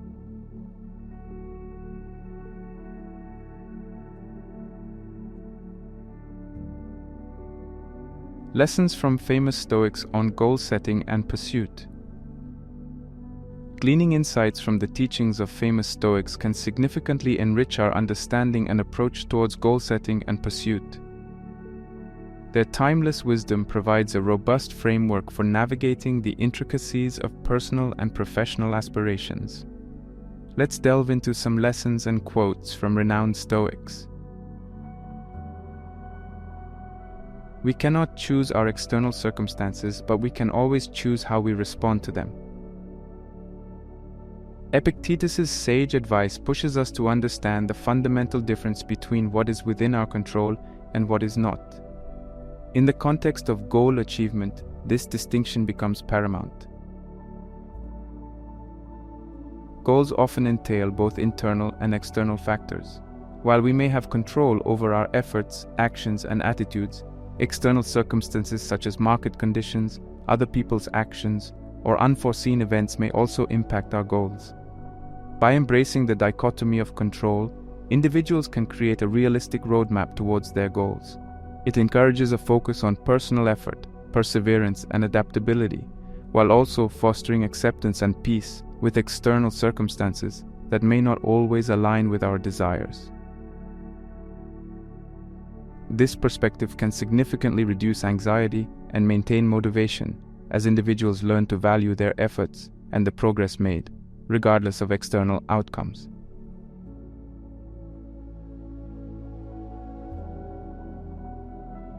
The pursuit of virtue. Waste no more time arguing about what a good man should be one.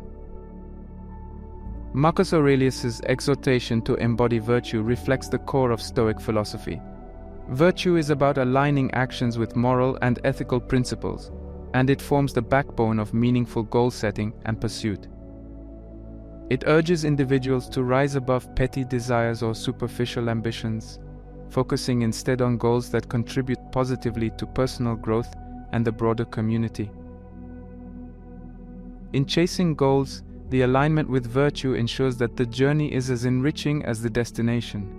It fosters a deep sense of fulfillment and moral satisfaction, which can be incredibly motivating and rewarding. Moreover, a virtue-aligned approach to goal setting encourages authenticity, integrity, and a long-term vision, traits that are invaluable for meaningful and enduring success. Resilience in the face of adversity. A gem cannot be polished without friction, nor a man perfected without trials. Seneca's metaphor of polishing a gem through friction eloquently illustrates the essence of resilience. The path towards goal achievement is seldom smooth. It is the adversities faced and overcome that refine our character, just as friction polishes a gem. Resilience is about facing challenges head-on, learning from them, and using them as stepping stones towards goal achievement. It fosters a growth mindset where obstacles are viewed as opportunities for personal and professional development. Moreover, resilience cultivates a sense of self-efficacy, the belief in one's ability to overcome challenges and achieve desired goals. In facing adversities, individuals hone their problem-solving skills, emotional intelligence, and perseverance, all of which are crucial for success in any endeavor. The practice of resilience, as advocated by Seneca, transforms the journey towards goal achievement into a fulfilling and enriching experience, laden with growth, learning, and eventual success.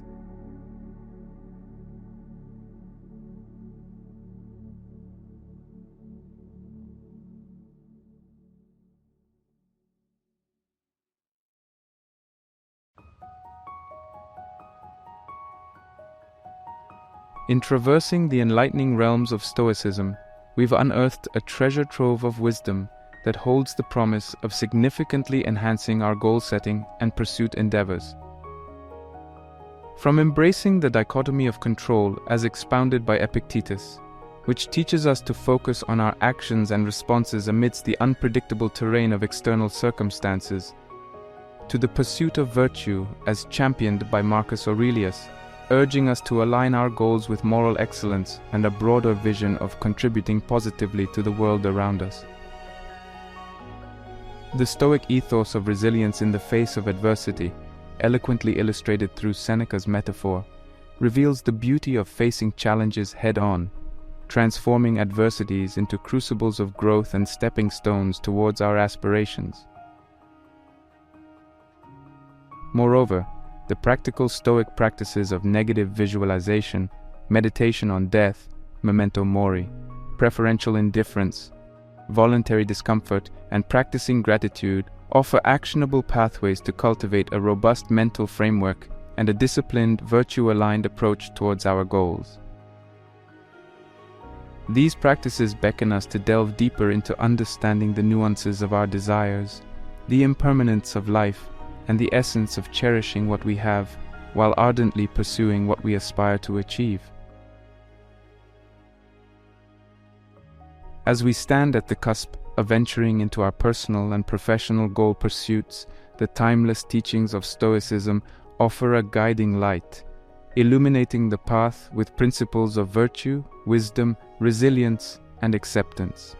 These Stoic precepts invite us to transcend the superficial layers of success, urging us to seek a deeper, more meaningful engagement with our goals, intertwined with moral excellence and a steadfast resolve to contribute positively to the human experience. I encourage each one of you to integrate these Stoic principles into your goal-setting and pursuit processes.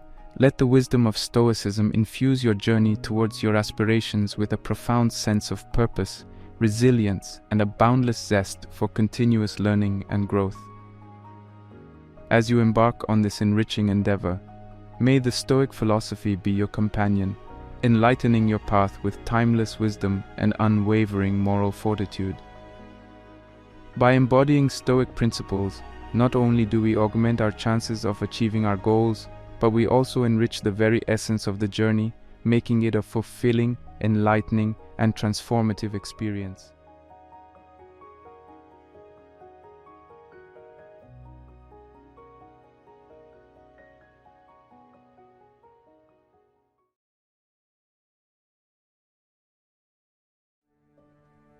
Have you ever been on an emotional roller coaster, your mood swinging from the peak of exhilaration to the depths of despair, all in the blink of an eye? What if I told you there's a way off that ride, a path to mastering your emotions and discovering authentic joy? What if this ancient wisdom, laid out by a Roman philosopher almost 2,000 years ago, could radically alter your perspective on life right now? Stick around, because we're diving into Seneca's lesser-known letters that hold the secrets to mastering your emotions and finding joy in the everyday. If you've been with us for the first part of this series on Seneca's transformative letters, you already know that these documents are more than just ink on paper. They are the whispers of wisdom that have transcended time and space, crossing the millennia to arrive in our digital age. The first video was a journey through 7 of Seneca's most impactful letters, dealing with themes like resilience, personal growth, and human relationships. We talked about becoming invincible, not in the sense of some superhero power, but as a state of mind that equips you to navigate life's challenges with grace and wisdom. In today's video, we're pivoting slightly but significantly. We're focusing on the themes of emotional mastery and the quest for genuine everyday joy. Now you might be thinking, emotions, joy? That's the stuff of self-help books and motivational speakers, not ancient philosophy. But bear with me. Seneca's approach to these universally relevant topics is not only unique, but stunningly applicable, even in the 21st century. So why emotional mastery? Well, if you think about it, emotions pretty much run the show. They dictate how you respond to life's challenges, how you interact with other people, and even how you view yourself. The Stoic philosophy, epitomized by Seneca, provides practical tools for mastering these capricious elements of our human experience. And in doing so, Stoicism opens the door to a more enduring internal form of joy, untouched by external circumstances. And about joy, a term we often throw around loosely. What do we mean? We're not talking about transient happiness that comes from external validation or material possession. We're talking about an internal, deeply rooted joy that serves as a stable foundation for a fulfilling life. We're talking about the kind of joy that doesn't flutter away when things go awry. The kind of joy that even Seneca, a man who lived through political exile and faced execution, could tap into and express in his profound letters.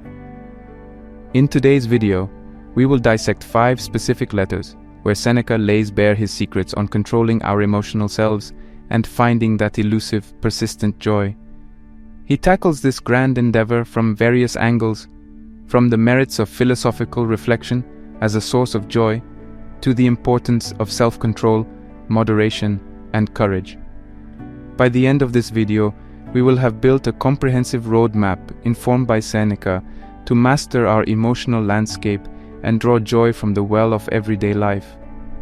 You might be wondering, are Seneca's letters the ultimate handbook for life? Well, they are a part of a mosaic of wisdom traditions that have enriched human history. However, the unique appeal of these letters lies in their balance of philosophical depth and practical advice. Seneca doesn't just offer grand theories, he boils them down to actionable steps that each one of us can implement starting today. So get comfortable, grab your notepad or your tablet, and prepare for another deep dive into the Stoic wisdom of Seneca. This isn't just a foray into ancient history, it's a quest for a timeless way of living. It's a promise that even amidst the chaos and uncertainty that life often throws our way, we can find grounding, resilience, and yes, joy.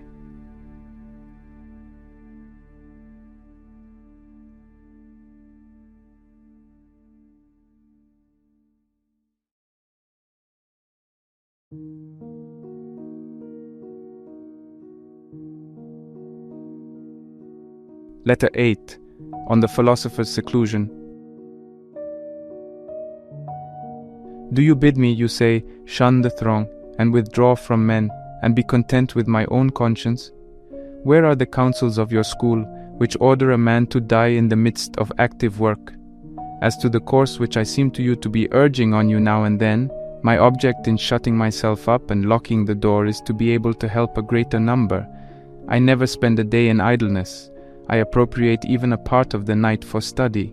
I do not allow time for sleep, but yield to it when I must. And when my eyes are wearied with waking and ready to fall shut, I keep them at their task. I have withdrawn not only from men, but from affairs, especially from my own affairs. I am working for later generations, writing down some ideas that may be of assistance to them. There are certain wholesome counsels, which may be compared to prescriptions of useful drugs. These I am putting into writing, for I have found them helpful in ministering to my own sores, which, if not wholly cured, have at any rate ceased to spread. I point other men to the right path, which I have found late in life when wearied with wandering. I cry out to them, avoid whatever pleases the throng, avoid the gifts of chance. Halt before every good which chance brings to you, in a spirit of doubt and fear, for it is the dumb animals and fish that are deceived by tempting hopes. Do you call these things the gifts of fortune?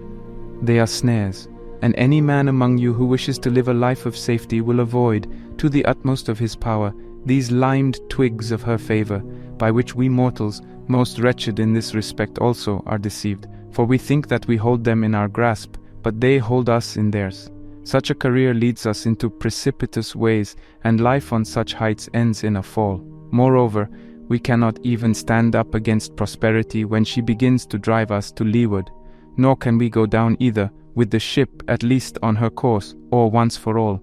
Fortune does not capsize us, she plunges our bows under and dashes us on the rocks. Hold fast then to this sound and wholesome rule of life, that you indulge the body only so far as is needful for good health. The body should be treated more rigorously, that it may not be disobedient to the mind. Eat merely to relieve your hunger. Drink merely to quench your thirst. Dress merely to keep out the cold. House yourself merely as a protection against personal discomfort. It matters little whether the house be built of turf or of variously colored imported marble. Understand that a man is sheltered just as well by a thatch as by a roof of gold.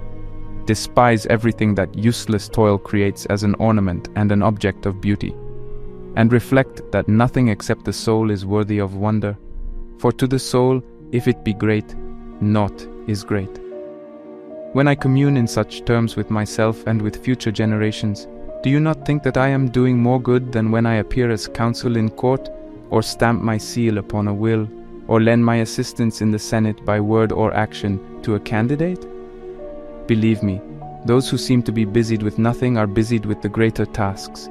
They are dealing at the same time with things mortal and things immortal.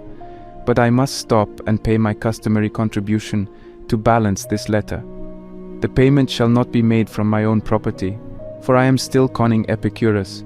I read today in his works the following sentence: if you would enjoy real freedom, you must be the slave of philosophy. The man who submits and surrenders himself to her is not kept waiting. He is emancipated on the spot. For the very service of philosophy is freedom. It is likely that you will ask me why I quote so many of Epicurus's noble words, instead of words taken from our own school. But is there any reason why you should regard them as sayings of Epicurus and not common property? How many poets give forth ideas that have been uttered or may be uttered by philosophers? I need not touch upon the tragedians and our writers of national drama, for these last are also somewhat serious and stand halfway between comedy and tragedy. What a quantity of sagacious verses lie buried in the mime! How many of Publilius's lines are worthy of being spoken by buskin-clad actors, as well as by wearers of the slipper?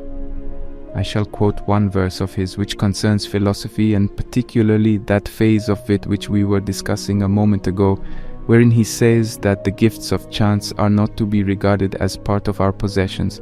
Still alien is whatever you have gained by coveting. I recall that you yourself expressed this idea much more happily and concisely. What chance has made yours is not really yours. And the third, spoken by you still more happily, shall not be omitted. The good that could be given can be removed. I shall not charge this up to the expense account, because I have given it to you from your own stock.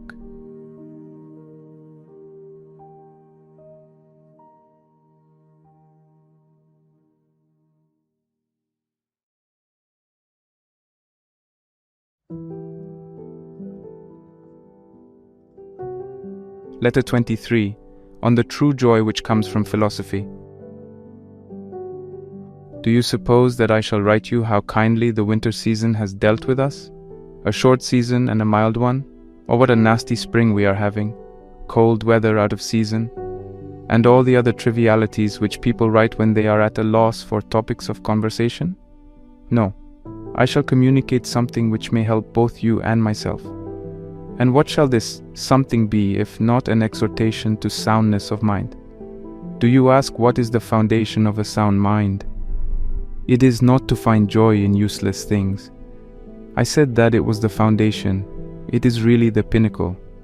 We have reached the heights if we know what it is that we find joy in, and if we have not placed our happiness in the control of externals. The man who is goaded ahead by hope of anything, though it be within reach, though it be easy of access, and though his ambitions have never played him false, is troubled and unsure of himself. Above all, my dear Lucilius, make this your business. Learn how to feel joy. Do you think that I am now robbing you of many pleasures when I try to do away with the gifts of chance, when I counsel the avoidance of hope, the sweetest thing that gladdens our hearts? Quite the contrary. I do not wish you ever to be deprived of gladness. I would have it born in your house, and it is born there if only it be inside of you. Other objects of cheer do not fill a man's bosom, they merely smooth his brow and are inconstant, unless perhaps you believe that he who laughs has joy. The very soul must be happy and confident, lifted above every circumstance. Real joy, believe me, is a stern matter. Can one, do you think, despise death with a carefree countenance, or with a blithe and gay expression, as our young dandies are accustomed to say? Or can one thus open his door to poverty, or hold the curb on his pleasures, or contemplate the endurance of pain? He who ponders these things in his heart is indeed full of joy, but it is not a cheerful joy. It is just this joy, however, of which I would have you become the owner, for it will never fail you when once you have found its source. The yield of poor minds is on the surface. Those are really rich whose veins lurk deep, and they will make more bountiful returns to him who delves unceasingly. So too those baubles which delight the common crowd afford but a thin pleasure, laid on as a coating, and even joy that is only plated lacks a real basis. But the joy of which I speak, that to which I am endeavoring to lead you, is something solid, disclosing itself the more fully as you penetrate into it. Therefore, I pray you, my dearest Lucilius, do the one thing that can render you really happy. Cast aside and trample underfoot all the things that glitter outwardly and are held out to you by another, or as obtainable from another. Look toward the true good, and rejoice only in that which comes from your own store. And what do I mean by from your own store? I mean from your very self, that which is the best part of you. The frail body also, even though we can accomplish nothing without it, is to be regarded as necessary rather than as important. It involves us in vain pleasures, short-lived and soon to be regretted, which, unless they are reined in by extreme self-control, will be transformed into the opposite. This is what I mean. Pleasure, unless it has been kept within bounds, tends to rush headlong into the abyss of sorrow. But it is hard to keep within bounds in that which you believe to be good. The real good may be coveted with safety. Do you ask me what this real good is and whence it derives? I will tell you. It comes from a good conscience, from honorable purposes, from right actions, from contempt of the gifts of chance, from an even and calm way of living which treads but one path. For men who leap from one purpose to another, or do not even leap but are carried over by a sort of hazard, how can such wavering and unstable persons possess any good that is fixed and lasting? There are only a few who control themselves and their affairs by a guiding purpose. The rest do not proceed. They are merely swept along like objects afloat in a river. And of these objects, some are held back by sluggish waters and are transported gently. Others are torn along by a more violent current. Some, which are nearest the bank, are left there as the current slackens, and others are carried out to sea by the onrush of the stream. Therefore we should decide what we wish and abide by the decision. Now is the time for me to pay my debt. I can give you a saying of your friend Epictetus, and thus clear this letter of its obligation. It is bothersome always to be beginning life. Or another, which will perhaps express the meaning better: they live ill who are always beginning to live. You are right in asking why. The saying certainly stands in need of a commentary. It is because the life of such persons is always incomplete. But a man cannot stand prepared for the approach of death if he has just begun to live. We must make it our aim already to have lived long enough. No one deems that he has done so if he is just on the point of planning his life. You need not think that there are few of this kind. Practically everyone is of such a stamp. Some men indeed only begin to live when it is time for them to leave off living. And if this seems surprising to you, I shall add that which will surprise you still more. Some men have left off living before they have begun.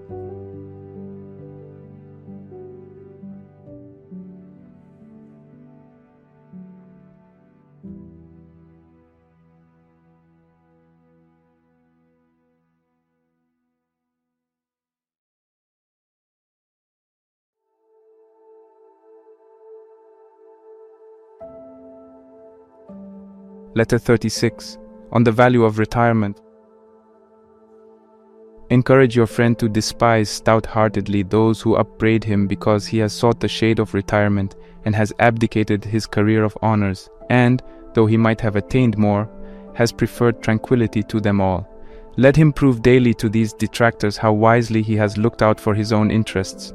Those whom men envy will continue to march past him, some will be pushed out of the ranks, and others will fall. Prosperity is a turbulent thing. It torments itself. It stirs the brain in more ways than one, goading men on to various aims, some to power and others to high living. Some it puffs up, others it slackens and wholly enervates. But, the retort comes, so-and-so carries his prosperity well. Yes, just as he carries his liquor. So you need not let this class of men persuade you that one who is besieged by the crowd is happy. They run to him as crowds rush for a pool of water, rendering it muddy while they drain it. But you say, men call our friend a trifler and a sluggard. There are men you know whose speech is awry who use the contrary terms. They called him happy. What of it? Was he happy? Even the fact that to certain persons he seems a man of a very rough and gloomy cast of mind does not trouble me. Aristo used to say that he preferred a youth of stern disposition to one who was a jolly fellow and agreeable to the crowd. For, he added, wine which when new seemed harsh and sour becomes good wine, but that which tasted well at the vintage cannot stand age. So let them call him stern and a foe to his own advancement. It is just this sternness that will go well when it is aged, provided only that he continues to cherish virtue and to absorb thoroughly the studies which make for culture, not those with which it is sufficient for a man to sprinkle himself, but those in which the mind should be steeped. Now is the time to learn. What? Is there any time when a man should not learn? By no means, but just as it is creditable for every age to study, so it is not creditable for every age to be instructed. An old man learning his ABC is a disgraceful and absurd object. The young man must store up, the old man must use. You will therefore be doing a thing most helpful to yourself if you make this friend of yours as good a man as possible. Those kindnesses, they tell us, are to be both sought for and bestowed, which benefit the giver no less than the receiver, and they are unquestionably the best kind. Finally, he has no longer any freedom in the matter. He has pledged his word, and it is less disgraceful to compound with a creditor than to compound with a promising future. To pay his debt of money, the businessman must have a prosperous voyage, the farmer must have fruitful fields and kindly weather, but the debt which your friend owes can be completely paid by mere goodwill. Fortune has no jurisdiction over character. Let him so regulate his character that in perfect peace he may bring to perfection that spirit within him, which feels neither loss nor gain, but remains in the same attitude, no matter how things fall out. A spirit like this, if it is heaped with worldly goods, rises superior to its wealth. If, on the other hand, chance has stripped him of a part of his wealth, or even all, it is not impaired. If your friend had been born in Parthia, he would have begun, when a child, to bend the bow. If in Germany, he would forthwith have been brandishing his slender spear. If he had been born in the days of our forefathers, he would have learned to ride a horse and smite his enemy hand to hand.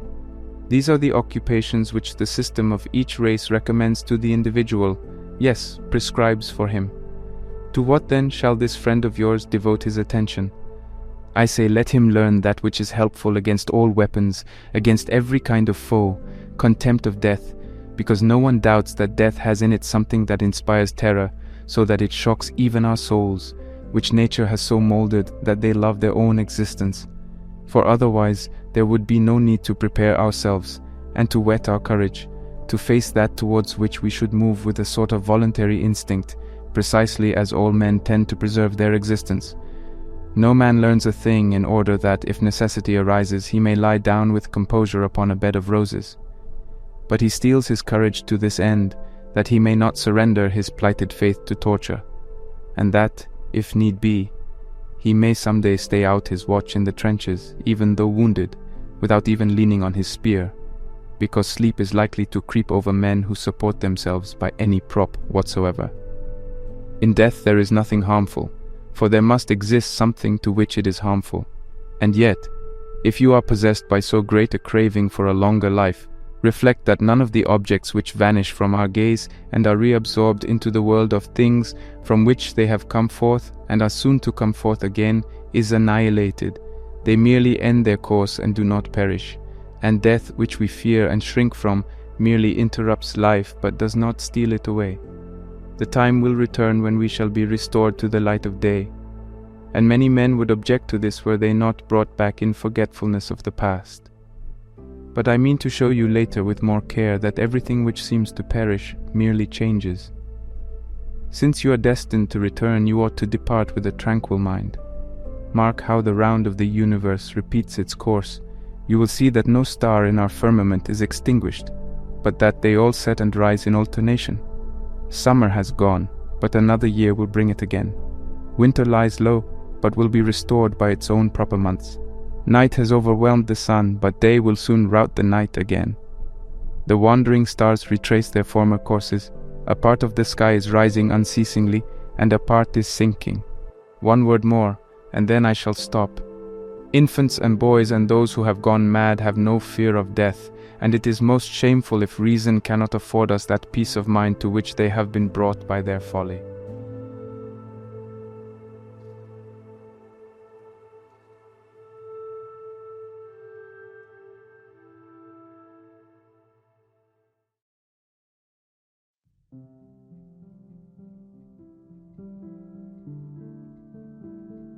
Letter 83, on drunkenness.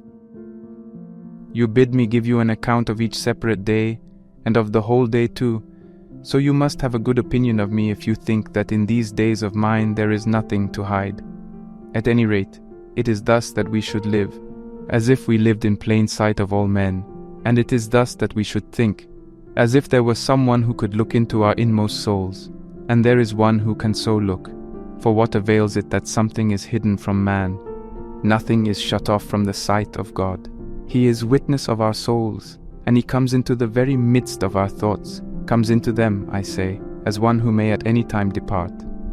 I shall therefore do as you bid, and shall gladly inform you by letter what I am doing and in what sequence. I shall keep watching myself continually, and a most useful habit shall review each day. For this is what makes us wicked, that no one of us looks back over his own life. Our thoughts are devoted only to what we are about to do, and yet our plans for the future always depend on the past. Today has been unbroken. No one has filched the slightest part of it from me. The whole time has been divided between rest and reading. A brief space has been given over to bodily exercise, and on this ground I can thank old age. My exercise costs very little effort. As soon as I stir, I am tired, and weariness is the aim and end of exercise, no matter how strong one is. Do you ask who are my pacemakers? One is enough for me, the slave Farius, a pleasant fellow as you know, but I shall exchange him for another. At my time of life I need one who is of still more tender years. Farius at any rate says that he and I are at the same period of life, for we are both losing our teeth. Yet even now I can scarcely follow his pace as he runs, and within a very short time I shall not be able to follow him at all, so you see what profit we get from daily exercise. Very soon does a wide interval open between two persons who travel different ways. My slave is climbing up at the very moment when I am coming down, and you surely know how much quicker the latter is. Nay, I was wrong, for now my life is not coming down, it is falling outright. Do you ask, for all that, how our race resulted today?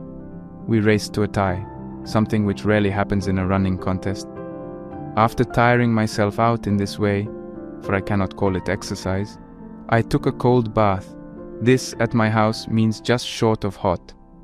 I, the former cold water enthusiast, who used to celebrate the new year by taking a plunge into the canal, who just as naturally as I would set out to do some reading or writing or to compose a speech, used to inaugurate the first of the year with a plunge into the Virgo aqueduct, have changed my allegiance, first to the Tiber and then to my favorite tank, which is warmed only by the sun, at times when I am most robust and when there is not a flaw in my bodily processes.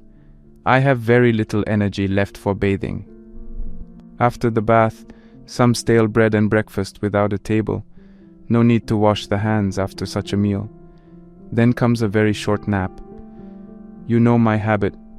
I avail myself of a scanty bit of sleep, unharnessing as it were, for I am satisfied if I can just stop staying awake.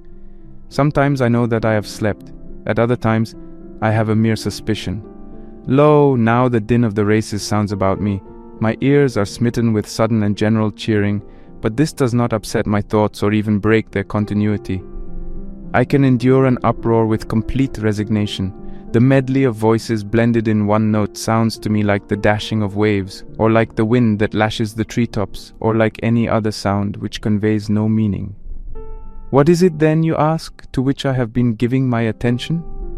I will tell you, a thought sticks in my mind left over from yesterday, namely, what men of the greatest sagacity have meant when they have offered the most trifling and intricate proofs for problems of the greatest importance, proofs which may be true, but nonetheless resemble fallacies. Zeno, that greatest of men, the revered founder of our brave and holy school of philosophy, wishes to discourage us from drunkenness. Listen then to his arguments proving that the good man will not get drunk. No one entrusts a secret to a drunken man, but one will entrust a secret to a good man, therefore the good man will not get drunk. How ridiculous Zeno is made when we set up a similar syllogism in contrast with his. There are many, but one will be enough. No one entrusts a secret to a man when he is asleep, but one entrusts a secret to a good man, therefore the good man does not go to sleep. Posidonius pleads the cause of our master Zeno in the only possible way, but it cannot, I hold, be pleaded even in this way. For Posidonius maintains that the word drunken is used in two ways. In the one case of a man who is loaded with wine and has no control over himself. In the other, of a man who is accustomed to get drunk and is a slave to the habit. Zeno, he says, meant the latter. The man who is accustomed to get drunk, not the man who is drunk, and no one would entrust to this person any secret, for it might be blabbed out when the man was in his cups. This is a fallacy. For the first syllogism refers to him who is actually drunk, and not to him who is about to get drunk. You will surely admit that there is a great difference between a man who is drunk and a drunkard. He who is actually drunk may be in this state for the first time and may not have the habit, while the drunkard is often free from drunkenness. I therefore interpret the word in its usual meaning, especially since the syllogism is set up by a man who makes a business of the careful use of words and who weighs his language. Moreover, if this is what Zeno meant, and what he wished it to mean to us, he was trying to avail himself of an equivocal word in order to work in a fallacy, and no man ought to do this when truth is the object of inquiry. But let us admit indeed that he meant what Posidonius says. Even so, the conclusion is false, that secrets are not entrusted to an habitual drunkard. Think how many soldiers who are not always sober have been entrusted by a general or a captain or a centurion with messages which might not be divulged. With regard to the notorious plot to murder Gaius Caesar, I mean the Caesar who conquered Pompey and got control of the state, Tilius Cimber was trusted with it no less than Gaius Cassius. Now Cassius throughout his life drank water, while Tilius Cimber was a sot as well as a brawler. Cimber himself alluded to this fact, saying, "I carry a master, I cannot carry my liquor." So let each one call to mind those who to his knowledge can be ill-trusted with wine, but well-trusted with the spoken word. And yet one case occurs to my mind which I shall relate, lest it fall into oblivion. For life should be provided with conspicuous illustrations. Let us not always be harking back to the dim past. Lucius Piso, the director of public safety at Rome, was drunk from the very time of his appointment. He used to spend the greater part of the night at banquets and would sleep until noon. That was the way he spent his morning hours. Nevertheless, he applied himself most diligently to his official duties, which included the guardianship of the city. Even the sainted Augustus trusted him with secret orders when he placed him in command of Thrace. Piso conquered that country. Tiberius too trusted him when he took his holiday in Campania, leaving behind him in the city many a critical matter that aroused both suspicion and hatred. I fancy that it was because Piso's drunkenness turned out well for the emperor that he appointed to the office of city prefect Cossus, a man of authority and balance, but so soaked and steeped in drink that once, at a meeting of the Senate, whither he had come after banqueting, he was overcome by a slumber from which he could not be roused, and had to be carried home. It was to this man that Tiberius sent many orders, written in his own hand, orders which he believed he ought not to trust even to the officials of his household. Cossus never let a single secret slip out, whether personal or public. So let us abolish all such harangues as this. No man in the bonds of drunkenness has power over his soul, as the very vats are burst by new wine, and as the dregs at the bottom are raised to the surface by the strength of the fermentation. So when the wine effervesces, whatever lies hidden below is brought up and made visible. As a man overcome by liquor cannot keep down his food when he has overindulged in wine, so he cannot keep back a secret either. He pours forth impartially both his own secrets and those of other persons. This, of course, is what commonly happens, but so does this, that we take counsel on serious subjects with those whom we know to be in the habit of drinking freely. Therefore this proposition, which is laid down in the guise of a defense of Zeno's syllogism, is false, that secrets are not entrusted to the habitual drunkard. How much better it is to arraign drunkenness frankly and to expose its vices. For even the middling good man avoids them, not to mention the perfect sage, who is satisfied with slaking his thirst. The sage, even if now and then he is led on by good cheer, which for a friend's sake is carried somewhat too far, yet always stops short of drunkenness.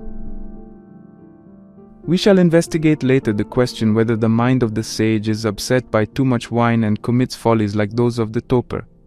But meanwhile, if you wish to prove that a good man ought not to get drunk, why work it out by logic? Show how base it is to pour down more liquor than one can carry, and not to know the capacity of one's own stomach. Show how often the drunkard does things which make him blush when he is sober. State that drunkenness, sir, is nothing but a condition of insanity purposely assumed. Prolong the drunkard's condition to several days. Will you have any doubt about his madness? Even as it is, the madness is no less. It merely lasts a shorter time. Think of Alexander of Macedon, who stabbed Cletus, his dearest and most loyal friend, at a banquet. After Alexander understood what he had done, he wished to die, and assuredly he ought to have died. Drunkenness kindles and discloses every kind of vice, and removes the sense of shame that veils our evil undertakings. For more men abstain from forbidden actions because they are ashamed of sinning than because their inclinations are good. When the strength of wine has become too great and has gained control over the mind, every lurking evil comes forth from its hiding place. Drunkenness does not create vice, it merely brings it into view. At such times the lustful man does not wait even for the privacy of a bedroom, but without postponement gives free play to the demands of his passions. At such times the unchaste man proclaims and publishes his malady. At such times your cross-grained fellow does not restrain his tongue or his hand. The haughty man increases his arrogance, the ruthless man his cruelty, the slanderer his spitefulness. Every vice is given free play and comes to the front. Besides, we forget who we are.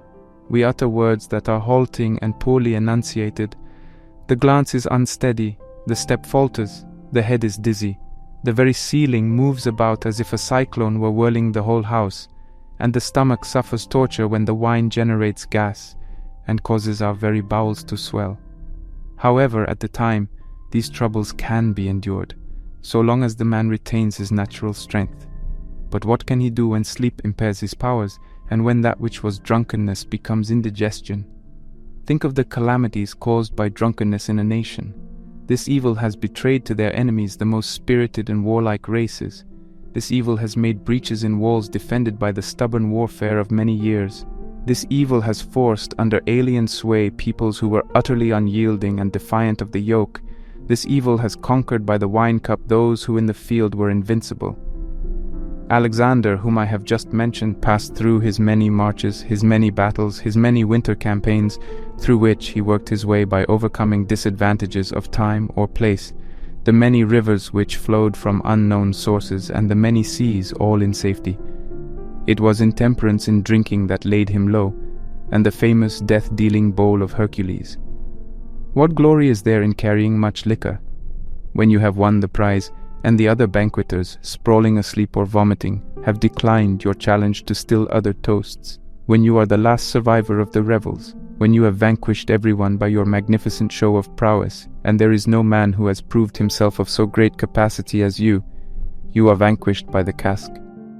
Mark Antony was a great man, a man of distinguished ability, but what ruined him and drove him into foreign habits and un-Roman vices, if it was not drunkenness and no less potent than wine love of Cleopatra?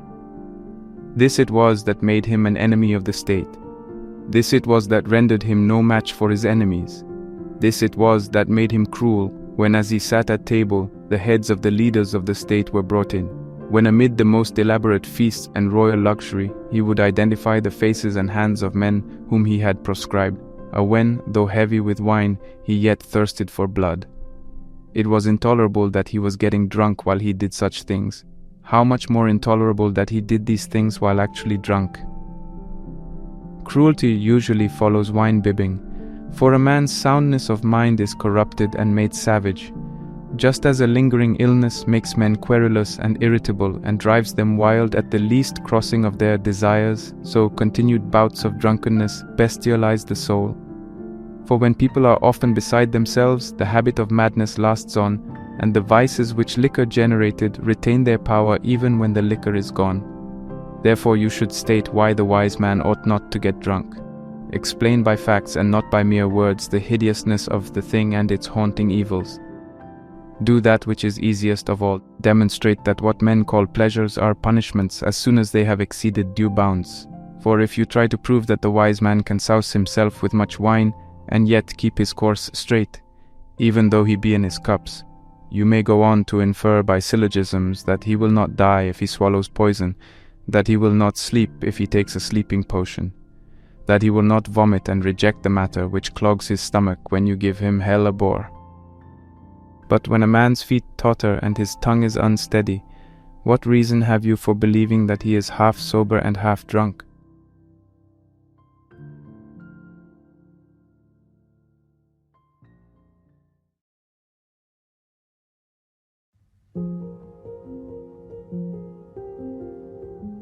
Letter 92, on the happy life. You and I will agree, I think, that outward things are sought for the satisfaction of the body, that the body is cherished out of regard for the soul, and that in the soul there are certain parts which minister to us, enabling us to move and to sustain life, bestowed upon us just for the sake of the primary part of us. In this primary part, there is something irrational and something rational. The former obeys the latter, while the latter is the only thing that is not referred back to another, but rather refers all things to itself. For the divine reason also is set in supreme command over all things, and is itself subject to none. And even this reason which we possess is the same, because it is derived from the divine reason. Now, if we are agreed on this point, it is natural that we shall be agreed on the following also, namely, that the happy life depends upon this and this alone, our attainment of perfect reason. For it is naught but this that keeps the soul from being bowed down, that stands its ground against fortune. Whatever the condition of their affairs may be, it keeps men untroubled, and that alone is a good which is never subject to impairment. That man, I declare, is happy whom nothing makes less strong than he is. He keeps to the heights, leaning upon none but himself, for one who sustains himself by any prop may fall. If the case is otherwise, then things which do not pertain to us will begin to have great influence over us. But who desires fortune to have the upper hand, or what sensible man prides himself upon that which is not his own? What is the happy life? It is peace of mind and lasting tranquility. This will be yours if you possess greatness of soul. It will be yours if you possess the steadfastness that resolutely clings to a good judgment just reached. How does a man reach this condition? By gaining a complete view of truth, by maintaining in all that he does order, measure, fitness, and a will that is inoffensive and kindly, that is intent upon reason and never departs therefrom, that commands at the same time love and admiration. In short, to give you the principle in brief compass, the wise man's soul ought to be such as would be proper for a god. What more can one desire who possesses all honorable things? For if dishonorable things can contribute to the best estate, then there will be the possibility of a happy life under conditions which do not include an honorable life. And what is more base or foolish than to connect the good of a rational soul with things irrational? Yet there are certain philosophers who hold that the supreme good admits of increase, because it is hardly complete when the gifts of fortune are adverse. Even Antipater, one of the great leaders of this school, admits that he ascribes some influence to externals, though only a very slight influence. You see, however, what absurdity lies in not being content with the daylight unless it is increased by a tiny fire. What importance can a spark have in the midst of this clear sunlight? If you are not contented with only that which is honorable, it must follow that you desire in addition either the kind of quiet which the Greeks call undisturbedness, or else pleasure.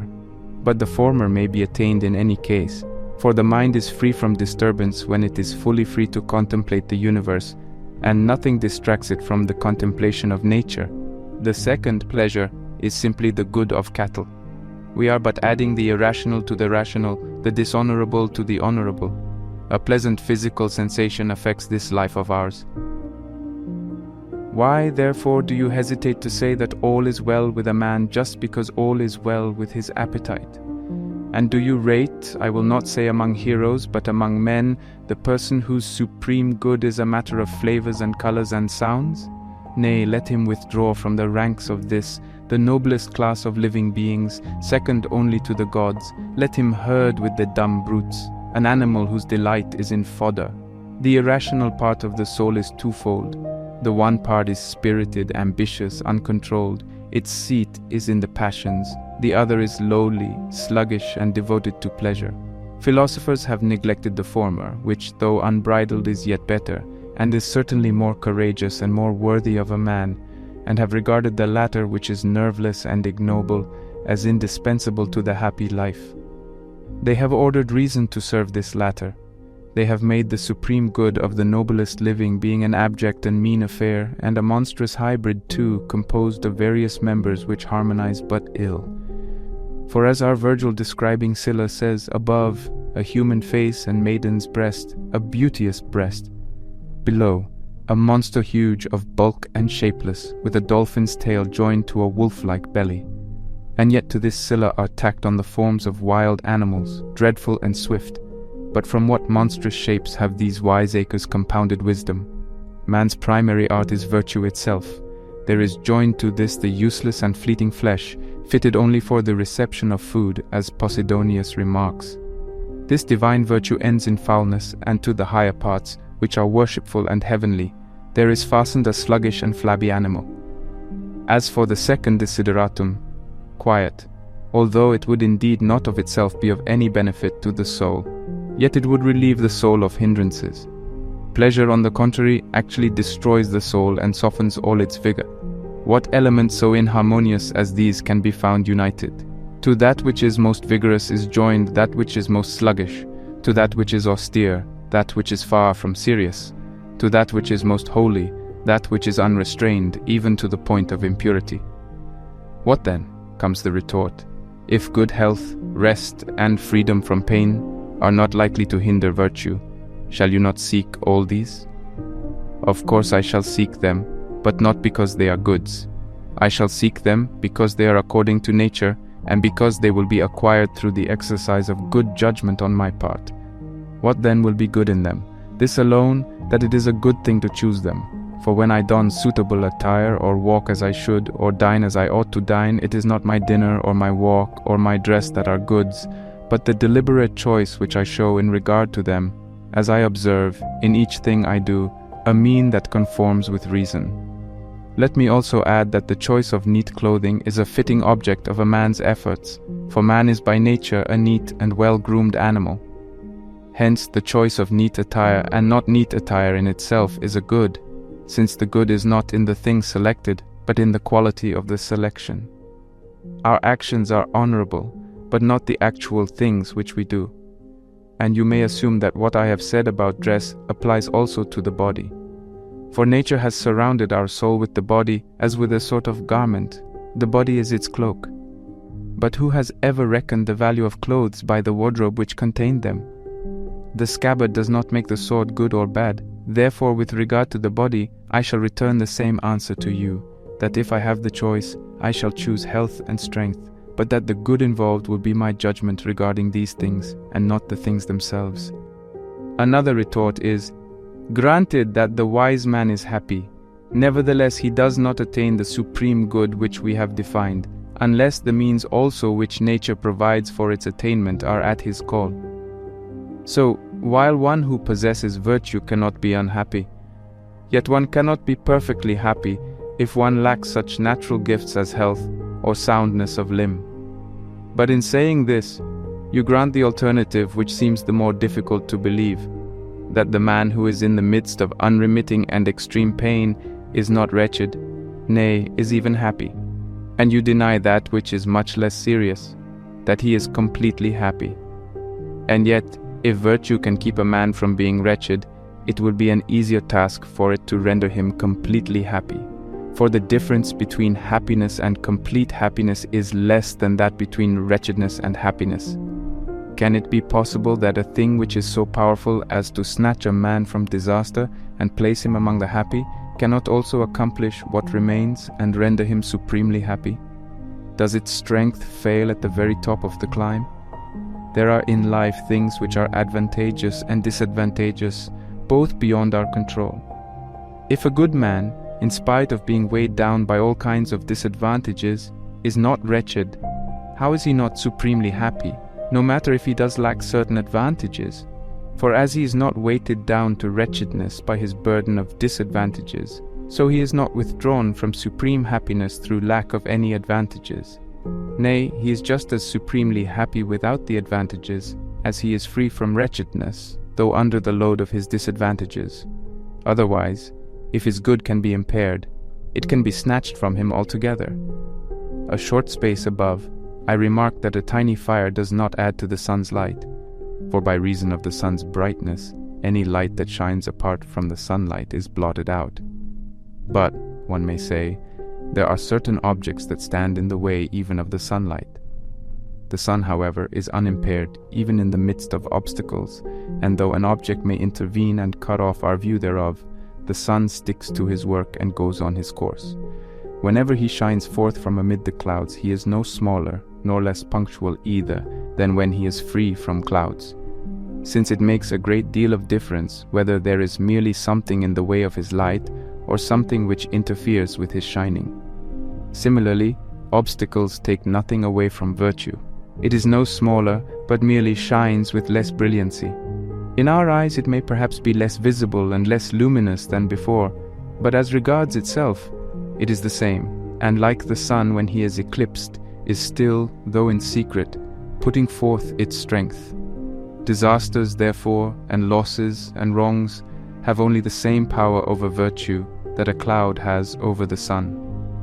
We meet with one person who maintains that a wise man who has met with bodily misfortune is neither wretched nor happy. But he also is in error, for he is putting the results of chance upon a parity with the virtues, and is attributing only the same influence to things that are honorable as to things that are devoid of honor. But what is more detestable and more unworthy than to put contemptible things in the same class with things worthy of reverence? For reverence is due to justice, duty, loyalty, bravery, and prudence. On the contrary, those attributes are worthless, with which the most worthless men are often blessed in fuller measure, such as a sturdy leg, strong shoulders, good teeth, and healthy and solid muscles.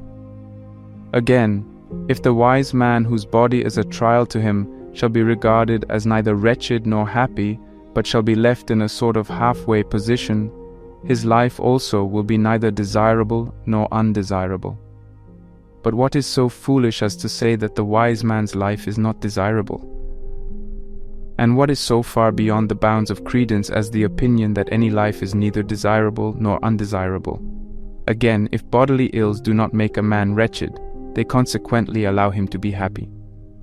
For things which have no power to change his condition for the worse have not the power either to disturb that condition when it is at its best.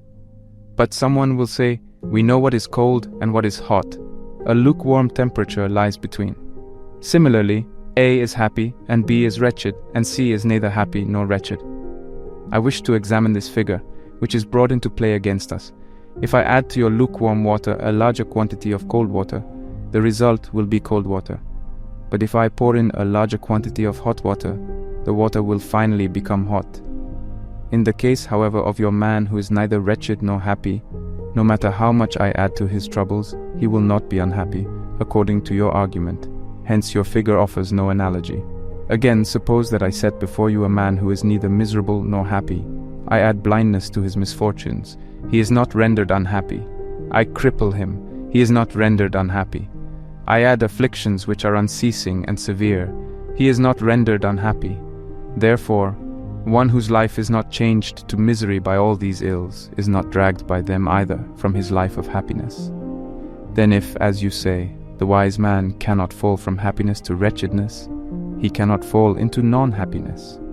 For how, if one has begun to slip, can one stop at any particular place? That which prevents him from rolling to the bottom keeps him at the summit. Why, you urge, may not a happy life possibly be destroyed? It cannot even be disjointed, and for that reason virtue is itself of itself sufficient for the happy life.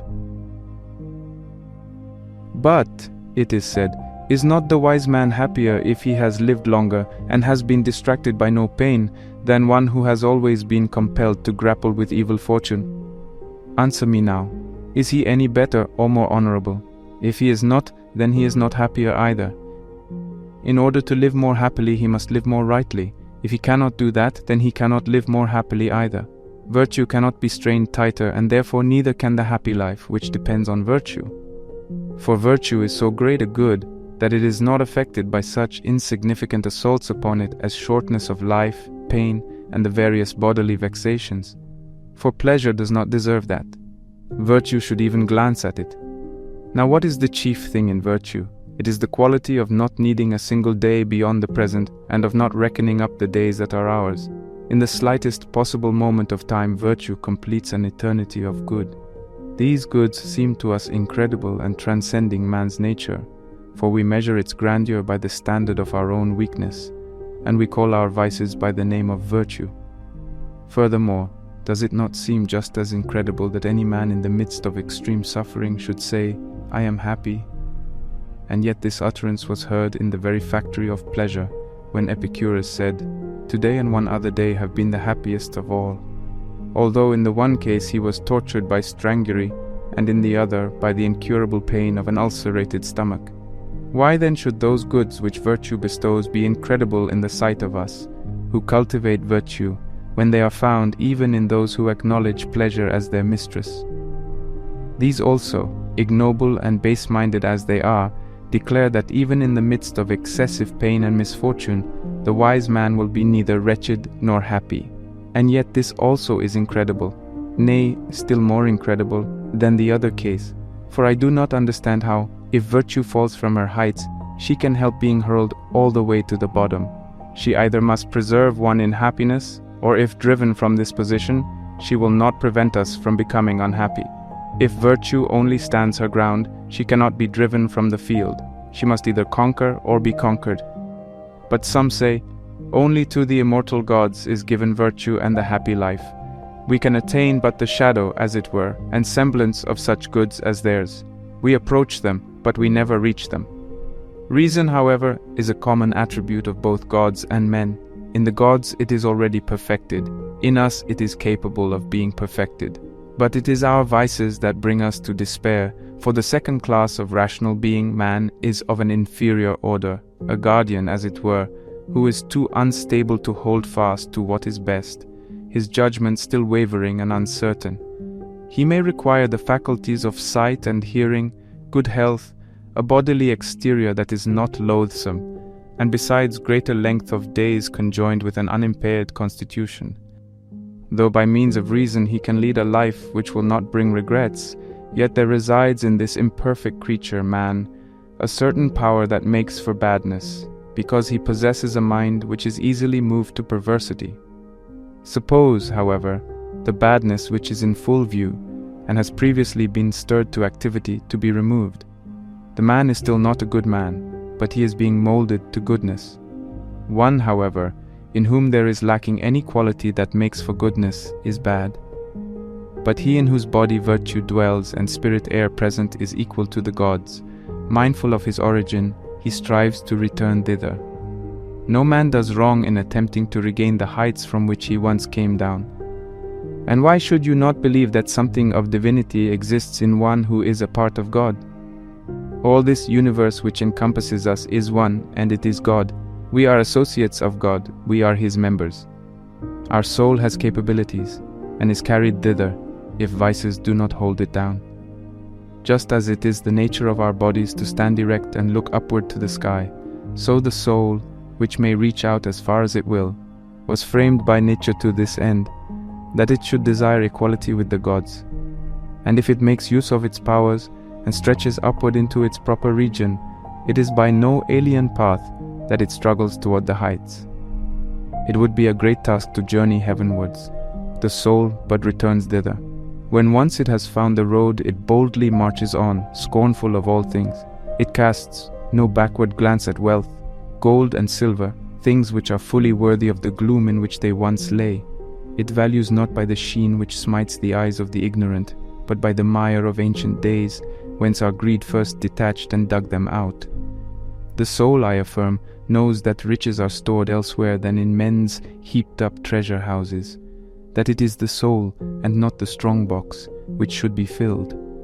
It is the soul that men may set in dominion over all things, and may install as owner of the universe, so that it may limit its riches only by the boundaries of east and west, and like the gods, may possess all things, and that it may, with its own vast resources, look down from on high upon the wealthy, no one of whom rejoices as much in his own wealth as he resents the wealth of another. When the soul has transported itself to this lofty height, it regards the body also, since it is a burden which must be borne, not as a thing to love, but as a thing to oversee, nor is it subservient to that over which it is set in mastery. For no man is free who is a slave to his body. Indeed, omitting all the other masters which are brought into being by excessive care for the body, the sway which the body itself exercises is captious and fastidious. Forth from this body the soul issues, now with unruffled spirit, now with exultation, and when once it has gone forth, asks not what shall be the end of the deserted day. No, just as we do not take thought for the clippings of the hair and the beard, even so that divine soul, when it is about to issue forth from the mortal man, regards the destination of its earthly vessel, whether it be consumed by fire, or shut in by a stone, or buried in the earth, or torn by wild beasts, as being of no more concern to itself than is the afterbirth to a child just born. And whether this body shall be cast out and plucked to pieces by birds, or devoured when thrown to the sea dogs as prey, how does that concern him who is nothing? Nay, even when it is among the living, the soul fears nothing that may happen to the body after death. For though such things may have been threats, they were not enough to terrify the soul previous to the moment of death. It says, I am not frightened by the executioner's hook, nor by the revolting mutilation of the corpse which is exposed to the scorn of those who would witness the spectacle. I ask no man to perform the last rites for me. I entrust my remains to none. Nature has made provision that none shall go unburied. Time will lay away one whom cruelty has cast forth. Those were eloquent words which Maecenas uttered. I want no tomb, for nature doth provide for outcast bodies burial. You would imagine that this was the saying of a man of strict principles. He was indeed a man of noble and robust native gifts, but in prosperity he impaired these gifts by laxness. Farewell.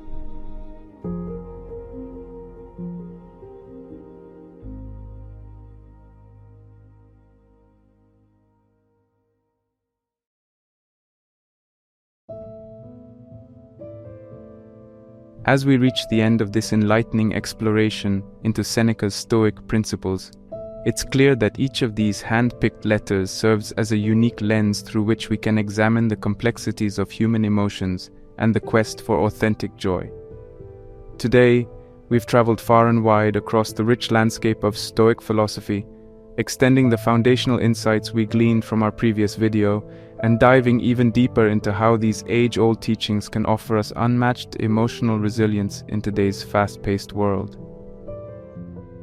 The guiding principle that ties all these letters together is the Stoic focus on internal over external, a pivot toward our inner selves to find the stability, contentment, and emotional resilience that the outside world cannot provide. By seeking seclusion for self-reflection, as mentioned in the first letter, we arm ourselves with the mental clarity needed to tackle life's many complexities. This self-imposed solitude serves not as an escape, but as a strategy for understanding the essence of our desires and aspirations. Moving from seclusion to joy, we delved into the unspoken truth that joy is an internal condition, irrespective of external circumstances. The elusive sense of happiness we constantly seek in material goods, societal status, or others' approval is within us all along. The key is to understand that joy is not something to be found. It's something to be cultivated and maintained, and it begins with a shift in perspective, a shift in values. The third letter enriched our understanding of the concept of retirement.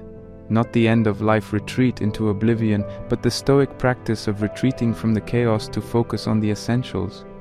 It's about momentarily stepping back to realign our life's compass, to breathe, think, and then re-engage with the world from a place of renewed strength and wisdom. Discussing the subject of drunkenness and excess in the fourth letter, we confronted the darker aspects of human behavior that everyone to some degree has grappled with. Whether it's overindulging in food, drink, or even emotional extremes, Seneca reminds us that the goal should always be moderation, self-control, and inner harmony. And finally, we touch the apex of human pursuit, the quest for a happy life. This is not a transient emotional state, but a lasting condition of well-being, rooted in ethical living, mindfulness, and a genuine understanding of our place in the cosmic order. It's as if each letter serves as a stepping stone, helping us cross the turbulent river of existence towards a state of invulnerable joy and emotional equilibrium. The Stoic truths in these letters serve not just as philosophical ideas to ponder, but as actionable insights to apply here and now. So here's my call to action for you.